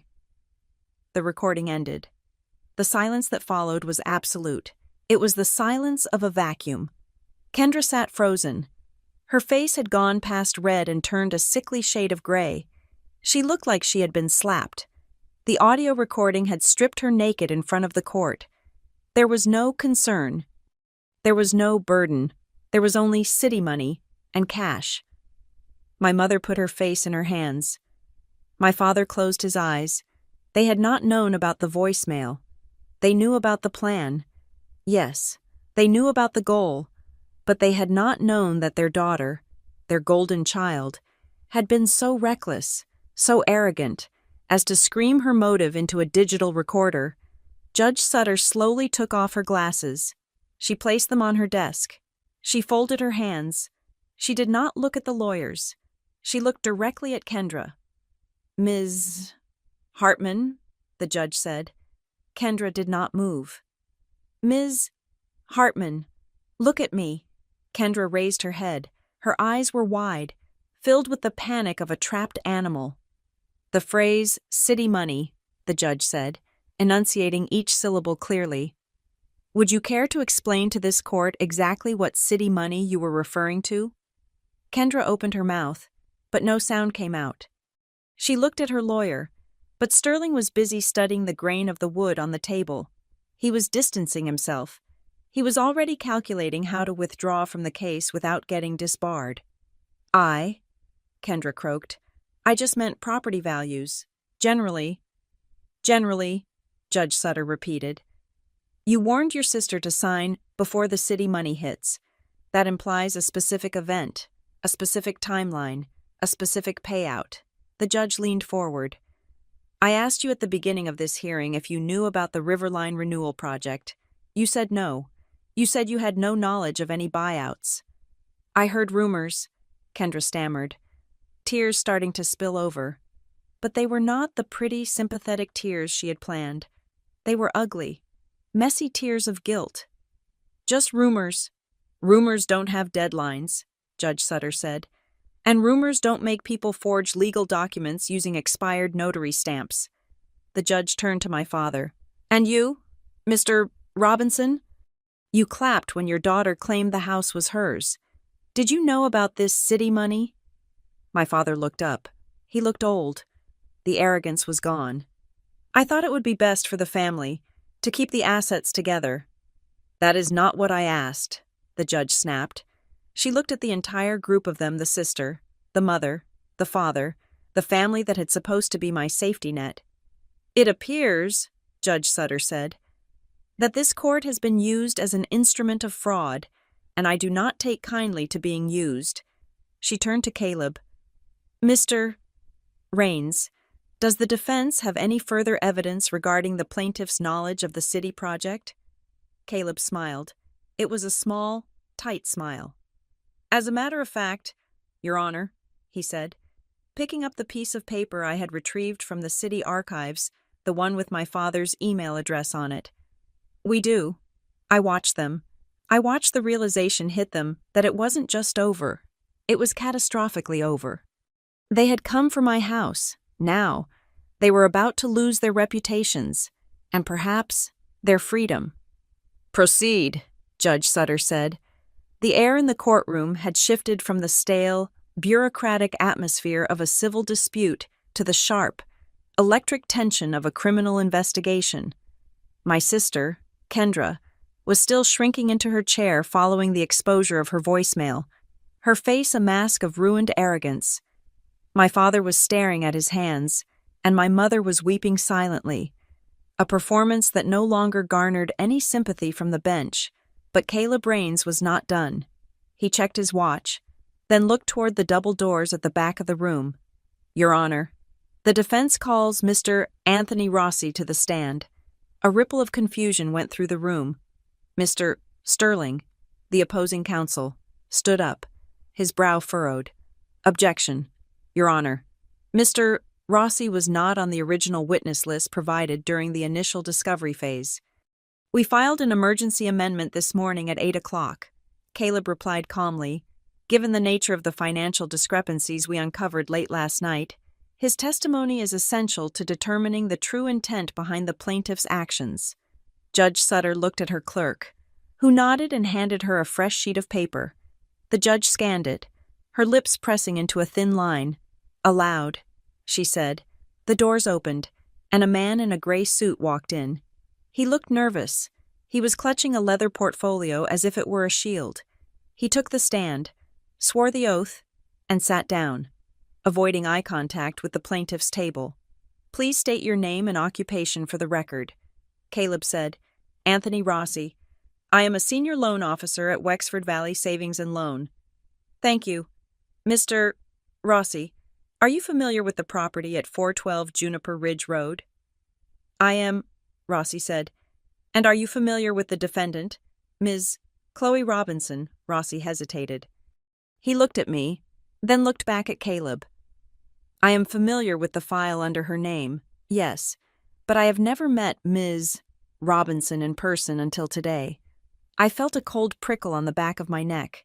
I had banked with Wexford Valley for 10 years, but I used the downtown branch. I had never applied for a loan with a Mr. Rossi. Mr. Rossi, Caleb continued, pacing slowly in front of the witness stand. Did your bank receive an application for a financial product secured against the deed of the Juniper Ridge property within the last 3 months? Yes, sir. We received an application for a home equity line of credit, or HELOC, in the amount of $120,000. I gasped. The sound escaped me before I could stop it. $120,000. That was nearly half the value of the house before the buyout news. And who was the applicant listed on this request? Caleb asked. Chloe Robinson, Rossi said. The room seemed to tilt. I gripped the edge of the table. I had never applied for a line of credit. I had never even asked for a quote. And what was the status of this application? It was approved pending final signature, Rossi said. The credit check was run. The appraisal was waived due to the estimated equity, and the paperwork was prepared. Caleb walked back to our table and picked up a document. Mr. Rossi, I am showing you Defense Exhibit 4. This is a printout of the contact information associated with that loan application. Can you please read the email address and phone number listed for the applicant? Ms. Chloe Robinson. Rossi adjusted his glasses. The email listed is k.hartman.designs@gmail.com. The phone number ends in 4492. That is not my email, I whispered, and that is not my number. It was Kendra's. Caleb turned to look at my sister. She was not looking at the witness. She was staring at the table, her fingernails digging into the wood. So, Caleb said, his voice hard. We have a loan application in my client's name, using her social security number, but all correspondence was directed to the plaintiff. Kendra Hartman, is that correct? Yes, sir, Rossi said. Did the bank ever speak to Ms. Robinson directly? We attempted to call the number on file for verification, Rossi explained. The woman who answered identified herself as Chloe Robinson. She verified the social security number and the property address. She stated she was traveling for business and asked that all documents be sent via DocuSign to the email provided. Identity theft. It was not just a phrase anymore. It was a physical weight in the room. My sister had not just tried to sue me for the house. She had impersonated me. She had used my private information she likely got from our mother to take out a 6-figure loan against a house she did not own yet. But there is more, isn't there? Mr. Rossi, Caleb asked. A loan of that size, based on a single income, usually requires a guarantor or a cosigner, especially if the debt-to-income ratio is tight. Was there a cosigner on this application? Yes, Rossi said. Who? Rossi turned a page in his folder. Douglas Robinson. My father stood up. It was a violent motion, his chair scraping loudly against the floor. That is a lie, he shouted. His face was a mask of genuine shock. I never signed any loan. I never agreed to that. Sit down. Mr. Robinson, the bailiff, barked. Stepping forward, Douglas remained standing, his chest heaving. I didn't do it. I wanted the house back in the family. Yes, but I never signed a loan note. I am not stupid. I wouldn't put my credit on the line like that. Caleb ignored the outburst. He looked at Rossi. Mr. Rossi, do you have the digital signature log for the cosigner? I do, Rossi said. He pulled out a sheet of paper that looked like a computer code log. The signature for Douglas Robinson was captured via an electronic signing platform on March 2nd at 10:30 in the morning. That is impossible, my father sputtered. I was at the golf course on March 2nd. Rossi, Caleb asked, can you tell us the IP address, the digital location from which that signature was uploaded? Rossi read from the sheet. 192.168.1.4. We cross-referenced it with the primary applicant's submission. Both signatures, the one for Chloe Robinson and the one for Douglas Robinson, came from the exact same device, within 3 minutes of each other. Caleb turned to my father. Mr. Robinson, Do you share a computer with your daughter, Kendra? My father looked at Kendra. The realization was dawning on him. Slow and horrific. He had not signed it. Kendra had signed it for him, just like she had signed for me. She had forged her entire family's consent to access a pot of gold that did not belong to her. Kendra.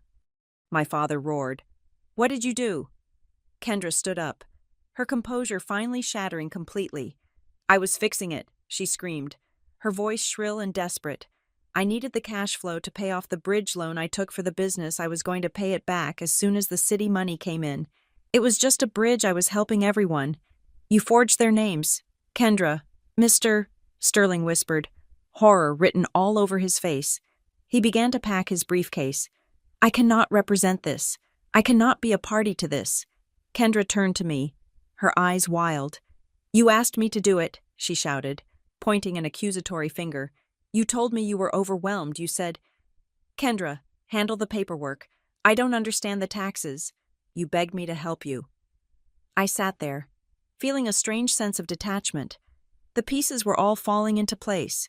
The urgency, the lawsuit, the pressure. She was already in debt. She had spent the money in her head before she even had it, and she had dug a hole so deep she was willing to bury me to fill it. I never asked you to get a loan, I said quietly. She did, Kendra shrieked, turning to the judge. She signed a permission slip. She gave me power of attorney. Caleb walked back to our table. He looked sad, not triumphant, just sad. Your Honor, Caleb said, the plaintiff is referring to a specific incident that occurred 2 months ago. We have a text message chain from that day. He displayed a new image on the screen. It was a conversation between Kendra and me. Kendra. Hey, Mom said you are stopping by for Sunday dinner. I have some insurance papers for the house that Mom thinks we need to update. Just standard liability stuff. Can you sign them so I can file them for you? It will save you a trip to the agent. Chloe. Okay, I trust you. Thanks for handling it. I stared at the screen. I remembered that Sunday. I remembered the smell of pot roast. I remembered my mother smiling at me, pouring me tea. I remembered a stack of papers on the counter. The top page was an insurance policy summary. Underneath, there were just signature pages. Your Honor, I said, my voice trembling. I stood up. Ms. Robinson, the judge asked. I trusted them. I said, I felt the sting of tears, not from fear, but from the sheer, pathetic reality of my own naivety. That day, my mother told me it was just insurance. She said, Chloe, you are so busy. Let Kendra handle the admin. She put the papers in front of me. I didn't read the bottom layers. I just signed. I looked at my mother. She was staring at the floor, unable to lift her head. I signed a blank signature page, I admitted, because I thought that even if they didn't respect me, they wouldn't rob me. The courtroom was silent. The tragedy of it hung in the air. It wasn't a master criminal heist. It was a family preying on the trust of the one person who had always tried to please them. So, Judge Sutter said, her voice dangerously low, you signed what you thought was an insurance document, and Ms. Hartman attached that signature page to a loan application. That appears to be the case, Caleb said, and when the bank needed a cosigner, she likely did the same thing to her father, or simply clicked the button for him on his own computer while he was out. Judge Sutter looked at Kendra.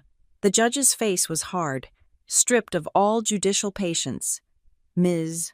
Hartman, the judge said, you have not only wasted this court's time, you have engaged in a sophisticated scheme of fraud involving a federally insured financial institution. You attempted to use this court to legitimize a theft. But the city is buying the house, Kendra cried out, as if that explained everything. The money is there. It doesn't matter who signs. It is all going to the same place. It matters, the judge roared, slamming her hand down on the bench. It matters because it is not your house. It matters because you do not have the right to leverage assets that do not belong to you to cover your own debts. Sterling stood up, looking pale and sick. Your Honor, he said, his voice shaking, I must request an immediate recess. I need to advise my client regarding her rights against self-incrimination, and I need to review my own standing in this case. Judge Sutter looked at him with disdain. "You are asking for a recess," she asked. "I am asking for a cessation of these proceedings until criminal counsel can be retained for the plaintiff," Sterling admitted. My father looked at Kendra. He looked at the daughter he had championed, the daughter he had clapped for. "You used me," he whispered. "You used my name." Kendra didn't look at him. She was looking at the judge, her eyes wide with the realization that she wasn't just losing the house. She was losing her freedom. Judge Sutter gathered her files. She did not bang the gavel. She simply stood up, towering over the bench. "We will recess for 1 hour," she said, "but let me be very clear to everyone in this room."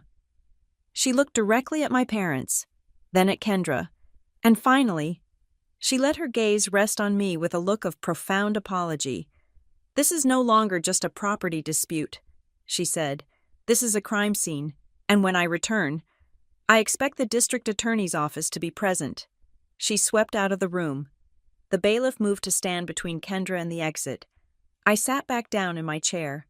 The adrenaline was fading, leaving me cold and empty. I looked at the binder in front of me, the receipts for the paint, the permits for the roof. I had fought to keep a house. I had ended up exposing a monster. Caleb put a hand on my shoulder. "Are you okay?" he asked. I looked at my sister, who was now sobbing hysterically into her hands while my father shouted at her, and my mother sat catatonic in her grief. "No," I said softly, "I am not okay. But I am right, and for today, that has to be enough." The recess lasted exactly 60 minutes, but it felt like a decade. When the bailiff opened the doors and called us back inside, the atmosphere in courtroom 4B had curdled. It was no longer the sharp, aggressive tension of a legal battle. It was the heavy, suffocating air of a funeral. My parents walked in first. My father, Douglas, looked as though he had aged 10 years in the hallway. His shoulders, usually pulled back in a posture of unearned confidence, were slumped. My mother, Mary Ann, had touched up her makeup, but it did nothing to hide the red blotches on her cheeks. They did not look at me. They did not look at Kendra. They looked like people who were waiting for a ceiling to collapse. Kendra entered last. She had composed herself, but it was a brittle, frantic sort of composure. Her eyes darted around the room, landing on the exit signs, the judge's bench, and finally, glaring with naked hatred at the back of my head. Her lawyer, Mr. Sterling, returned as well, though he sat at the very edge of his chair, creating a distinct physical distance between himself and his client. Judge Sutter resumed her seat. She did not waste time with formalities. "We are back on the record," she said. "Mr. Rains, before we address the serious revelations regarding the bank fraud, you indicated you had one final piece of evidence regarding the estate of the late Lillian Robinson. Please proceed." Caleb stood up. He didn't pick up a laptop or a remote control this time. He picked up the thick, white envelope I had found in the lockbox, the one with Lillian's spiky handwriting on the front. "Your Honor," Caleb said, his voice quiet and respectful. "Throughout this trial, the plaintiff has characterized the late Lillian Robinson as a confused elderly woman who left a dilapidated house to the wrong niece by mistake. They have argued that her will was a burden that the family needed to fix." He walked to the bench and handed the envelope to the bailiff. "This is a sealed addendum to Lillian Robinson's estate planning," Caleb continued. "It was found in a lockbox in the defendant's possession. The outside of the envelope reads, 'For Chloe if they ever take you to court.'" A murmur rippled through the gallery. Kendra's head snapped up. If Judge Sutter asked, taking the envelope. "Lillian was a perceptive woman," Caleb said. "She knew her family. She knew that the house on Juniper Ridge Road was going to be valuable, even before the official city announcement, and she knew that her brother and her eldest niece would likely try to challenge her decision to leave it to Chloe." Caleb turned to face the room. "This envelope contains a copy of the city option notice we discussed earlier, proving Lillian knew about the buyout, but it also contains a secondary testament, a conditional codicil to her will." "What are you talking about?" Kendra snapped. "There is no codicil. The will was probated 2 years ago. This is a testamentary trust document," Caleb corrected her. It was set up to trigger only under specific conditions. Your Honor, if you would please read the section marked the Peacekeeper Clause. Judge Sutter opened the document. She adjusted her glasses, and as she read, her eyebrows climbed higher and higher. This is unexpected, the judge murmured. Read it, please, Caleb said. Judge Sutter cleared her throat. She read Lillian's words into the record. I, Lillian Robinson, being of sound mind, hereby establish the Robinson Family Legacy Fund. This fund, consisting of my accumulated stock portfolio and bonds, currently valued at approximately $400,000, is to be held in trust. $400,000. I heard my mother gasp. It was a sharp, wet sound. Kendra's mouth fell open. They had no idea. Lillian lived like a pauper. She wore flannel shirts and drove a 20-year-old truck. They thought the house was the only thing she had. This fund, the judge continued reading, is to be distributed as follows: $100,000 to my brother, Douglas, $100,000 to my sister-in-law, Mary Ann, $100,000 to my niece, Kendra, and the remaining balance to my niece, Chloe. This distribution is intended to ensure that everyone in the family feels provided for. My father sat up straight. A look of desperate hope washed over his face. $100,000. It was a lifeline. I could see him doing the math in his head, paying off debts, fixing the mess they were in. However, Judge Sutter said. Her voice changed. It became harder. There is a condition. She flipped the page. This distribution is subject to a strict no-contest clause. If any beneficiary named above challenges the primary distribution of my real estate assets, specifically the bequest of the house at 412 Juniper Ridge Road to Chloe Robinson, or attempts to legally alter the ownership of said property through litigation, coercion, or any other legal instrument, they shall immediately forfeit their entire share of this legacy fund. The silence in the room was absolute. It was the silence of a bomb that had just detonated, leaving a vacuum where the air used to be. Judge Sutter looked up from the paper. In the event of such a challenge, she finished reading, the forfeited shares shall be consolidated and donated in full to the Wexford Glen Historical Society for the preservation of local architecture. Caleb looked at my family. By filing this lawsuit, Caleb said gently. By dragging Chloe into court to fight for a house you claimed was a burden, you didn't just fail to steal her property. You successfully disqualified yourselves from inheriting $300,000 in cash. No, Kendra whispered. Her face was the color of chalk. No, that's not, she can't do that. She did it, Caleb said. Lillian predicted that your greed would outweigh your gratitude. She gave you a choice. You could have respected her wishes and walked away with a check for $100,000 each. Instead, you wanted it all, and now you get nothing. My mother let out a wail. It wasn't a cry. It was a sound of pure, unadulterated ruin. She grabbed my father's arm, shaking him. Douglas, she cried. The money. We lost the money.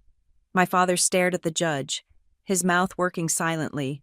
He looked like a man watching a ship sink with everything he owned on board. Judge Sutter looked at Kendra.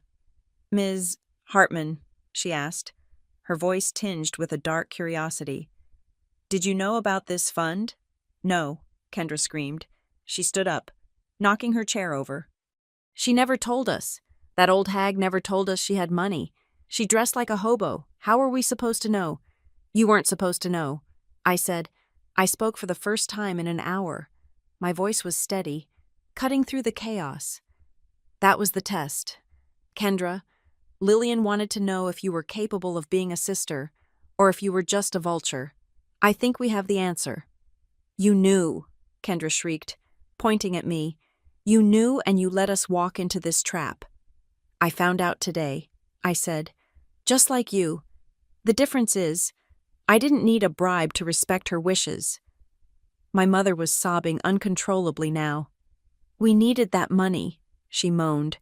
We needed it so bad. Oh God, Douglas, what are we going to do? Why? I asked, looking at my parents.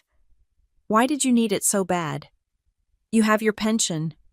Dad, you have the house in the suburbs. Why was it so important to take mine? My father wouldn't answer. He just put his head in his hands. But my mother looked at me. Her eyes were red and swollen, and for the first time, the mask of the perfect suburban matriarch was completely gone. In its place was a terrified woman. There is no pension. Chloe, she whispered. I froze. What? The business Kendra's business, my mother stammered, tears streaming down her face. She made some bad investments 3 years ago. She was going to lose everything. Her house, her car. We wanted to help. We thought she just needed a bridge loan. She took a shuddering breath. We mortgaged our house, she confessed. We took out everything, and then she lost that too. We are months behind. Chloe, the bank is calling every day. We are going to lose our home. I looked at Kendra. She wasn't looking at me. She was looking at the floor, biting her lip. So that's what this was, I said. The realization hit me like a physical blow. The buyout, the city project. It was a lifeline, my father said, his voice muffled by his hands. When we saw the email about the eminent domain about the premium payout, we thought it was a miracle. If we could just get Kendra on the deed, half the money would have paid off our mortgage. It would have saved us. And what about me? I asked. The question hung there. What about me? Dad, if Kendra took half, and you took the rest to pay your debts, where was I supposed to go? What was I supposed to do with half a house I couldn't afford to keep, and no money to move? You're resourceful, my mother sobbed. You always figure things out. You're single. You don't have a family to support. We thought you would be fine. I am the family, I yelled. My voice cracked. And finally, the tears I had been holding back for 6 months spilled over. I am your daughter, but you didn't see me. You saw an asset. You saw a piggy bank you could break open to save your favorite child. I walked toward the railing. You stood up here and called me fragile, I said, my voice shaking with rage. You told this court I was unstable. You told them I couldn't handle the pressure. But the truth is, you didn't care if I was fragile. You didn't care if I was happy. You only called my phone when you realized my house was going to turn into cash. I wiped my face with the back of my hand. You call me the responsible one because it's convenient. I told them, it means you don't have to worry about me. It means you can use all your energy protecting Kendra. Well, look where that got you. You protected her right into a felony charge, and you protected yourselves out of an inheritance that would have solved all your problems. Chloe, please, my mother begged. We can fix this. We can drop the suit. Maybe the judge can invalidate the clause. She looked at Judge Sutter with desperate eyes. Your Honor, if we withdraw if we say it was a mistake. Judge Sutter looked at my mother with a mixture of pity and disgust. The clause was triggered the moment you filed the affidavit. Mrs. Robinson, the judge said coldly, you cannot unring a bell. The court accepts the validity of Lillian Robinson's trust. The funds are forfeited. Kendra let out a sound that was half scream, half laugh. It was the sound of someone snapping. Fine, she yelled. Keep the money. Keep the stupid money. It was probably nothing anyway. That old witch didn't have $400,000. She was a hoarder. She saved tinfoil. She was a miserable, lonely old woman who hated everyone because she couldn't get a husband. The courtroom went deadly silent. Kendra was panting, her face twisted and ugly. She had forgotten where she was. She had forgotten the good sister act. She was just a spoiled child who had been told no for the first time in her life. She hated us. Kendra ranted, pacing back and forth. That's why she left the house to Chloe. Because Chloe is just like her boring, pathetic, a spinster who cares more about sanding floors than having a life. She did this to spite me. Ms. Hartman, the judge shouted. She was a bitch, Kendra screamed. A selfish, manipulative old... Enough. The judge's gavel came down with a force that sounded like a gunshot. Bailiff, Judge Sutter said. her voice trembling with suppressed anger. "Remove the plaintiff from my courtroom immediately. Place her in holding until the district attorney arrives." Two bailiffs moved forward. Kendra looked around, blinking, as if waking up from a trance. She saw the officers approaching. She saw the horror on our parents' faces. She saw the ruin she had caused. "Wait," she stammered. "Wait, I didn't mean—" "Move," the bailiff said, grabbing her arm. They dragged her out. She didn't fight, but she looked back at me one last time. There was no anger left in her eyes, just fear. My parents sat alone at their table. My mother had her head on the desk, weeping into her arms. My father was staring at the empty chair where Kendra had been sitting. Caleb closed the folder on his desk. He looked at me. "I think," he said quietly, "that is everything." I looked at the envelope in the judge's hand. Lillian had won. She had reached out from beyond the grave and exposed them for exactly who they were. She had offered them a gift, and they had slapped it away because their hands were too full of greed to catch it. I felt a strange lightness in my chest. The weight of their expectations, the weight of being the responsible one, the weight of their conditional love, it was all gone. They had sold me out for a chance at a payout, and in doing so, they had set me free. Judge Sutter took a deep breath. She looked tired. She looked at the papers in front of her, then at me. "Ms. Robinson," she said, "I am sorry you had to go through this." "Thank you, Your Honor," I whispered. "We will proceed to the ruling," she said. "I have seen enough." The bailiff returned to his post, and the heavy wooden doors swung shut, sealing the fate of the Robinson family inside the four walls of the courtroom. The air was no longer electric. It was scorched, the ozone smell of a storm that had already struck and destroyed everything in its path. Judge Eliana Sutter did not look at the clock. She did not look at the gallery. She arranged the stack of files in front of her with a deliberate, terrifying slowness. She uncapped her fountain pen, made a final note, and then clasped her hands together. "Please rise," the bailiff said. We stood. My legs felt like lead, heavy and solid, rooting me to the floor. Across the aisle, my parents stood up, but they were not the same people who had walked in that morning. My father, Douglas, was leaning heavily on the table, his face a landscape of ruin. My mother, Marianne, was trembling, clutching a handkerchief that was now stained with mascara and tears. The chair between them, where Kendra had sat, was empty. "Be seated," Judge Sutter said. We sat. "I am ready to issue my ruling," the judge began. Her voice was stripped of all theatricality. It was the voice of the law, cold, impartial, and absolute.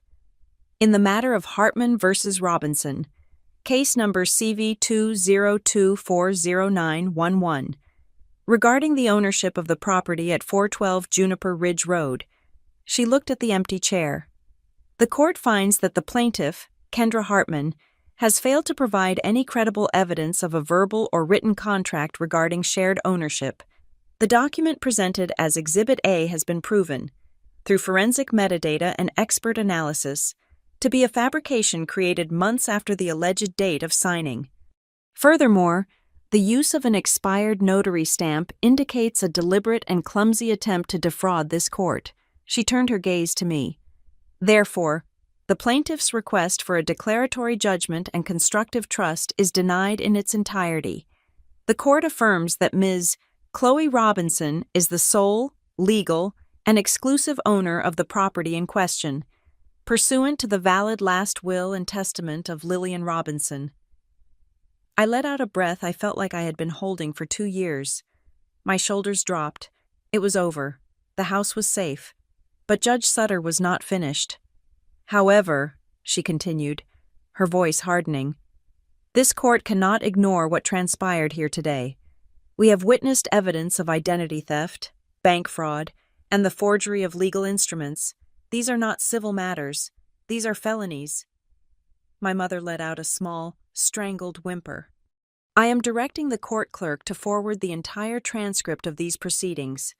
along with all exhibits, specifically the forged loan applications and the fabricated contract, to the office of the district attorney for immediate review," Judge Sutter declared. "I am also recommending that a criminal investigation be opened regarding the conduct of Kendra Hartman and any potential accomplices in the procurement of the fraudulent loans." Any potential accomplices. The judge looked directly at my father. He shrank under her gaze, looking like a child who had broken a window and was waiting for the punishment. He knew, and I knew, that the digital signature on the loan co-signed by him would be traced. Whether he signed it or Kendra signed it for him, his negligence and his greed had implicated him in a federal crime. "Furthermore," the judge said, turning her attention to Mr. Sterling, "Counselor, you presented a document to this court that was demonstrably forged. While I accept that you may have been misled by your client, your failure to vet the provenance of such a suspicious document is noted on the record. I will be forwarding a complaint to the State Bar Association for review of your due diligence protocols." Sterling went pale. He stood up, buttoning his jacket with shaking hands. "Understood, Your Honor."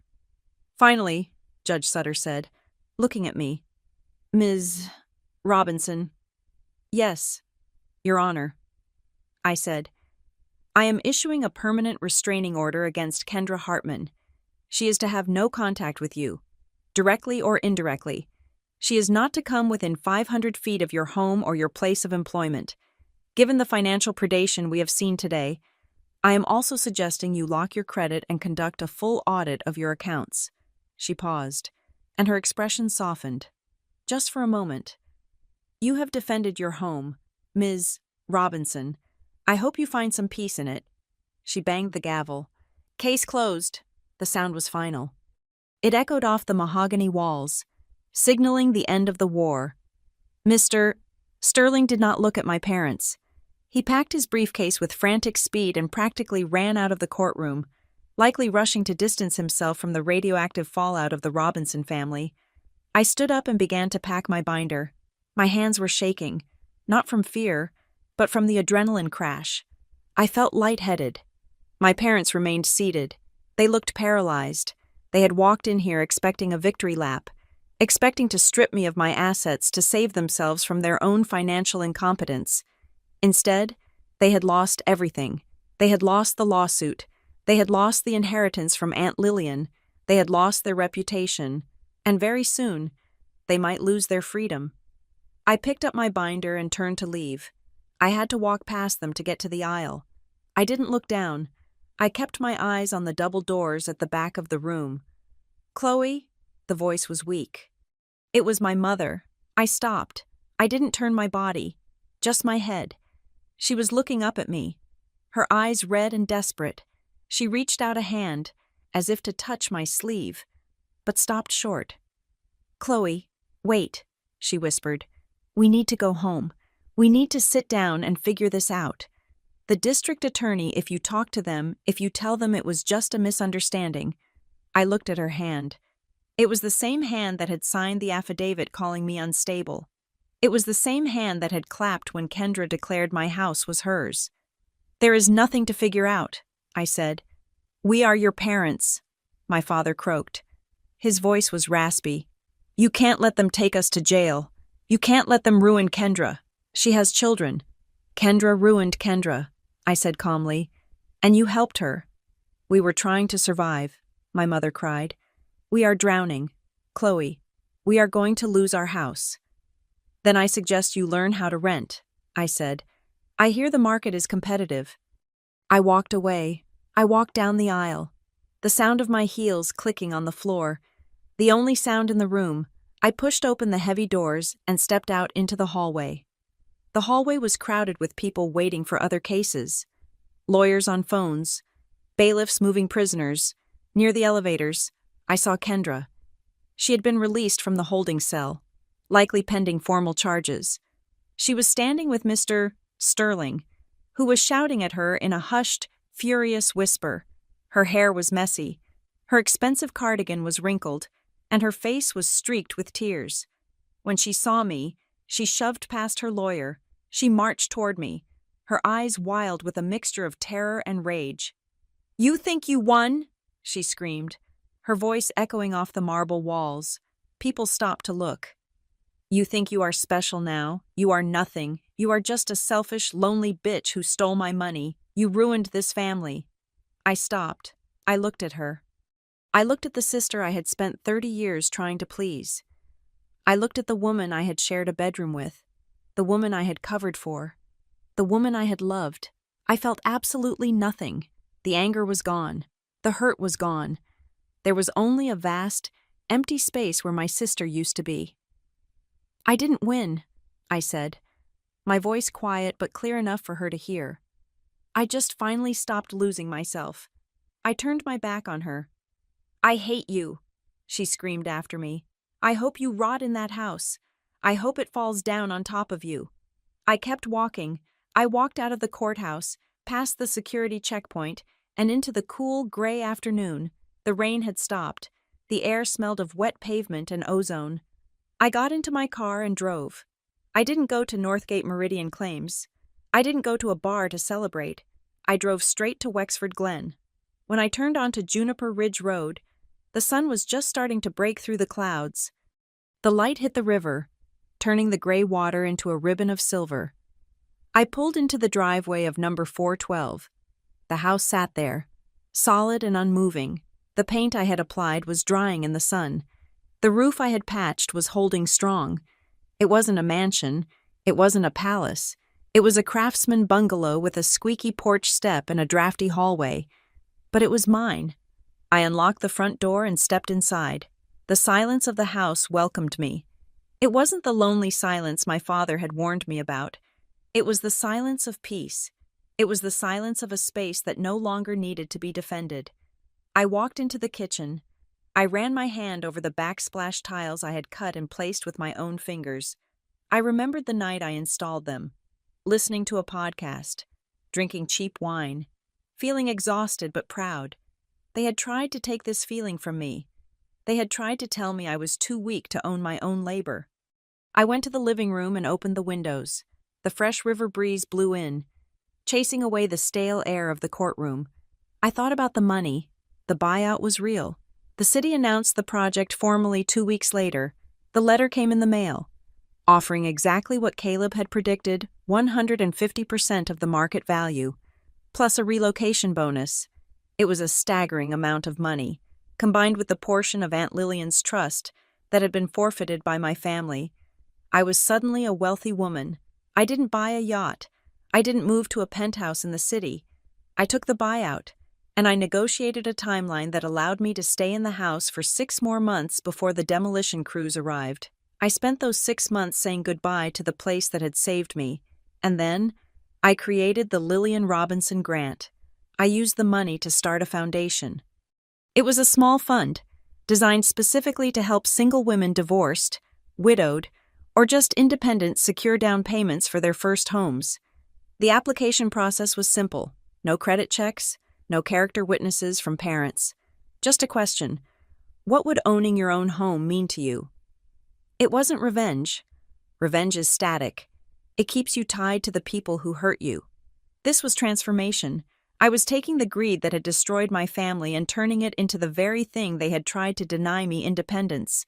On my last night in the house, I sat on the porch steps, drinking a cup of Earl Grey tea, just like Lillian used to do. My phone buzzed on the step next to me. I looked at the screen. It was a text from my father.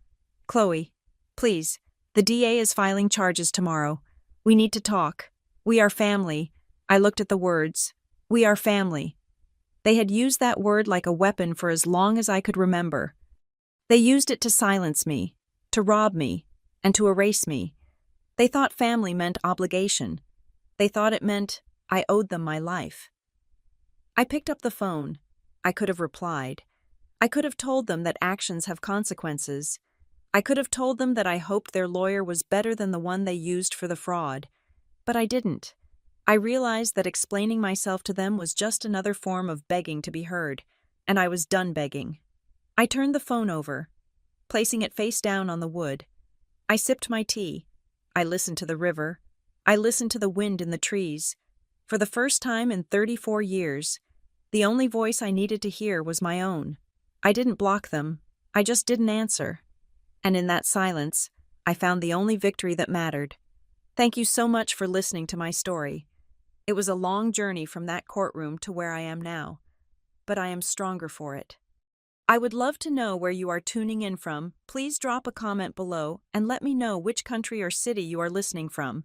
And share your thoughts on whether you think I did the right thing by walking away.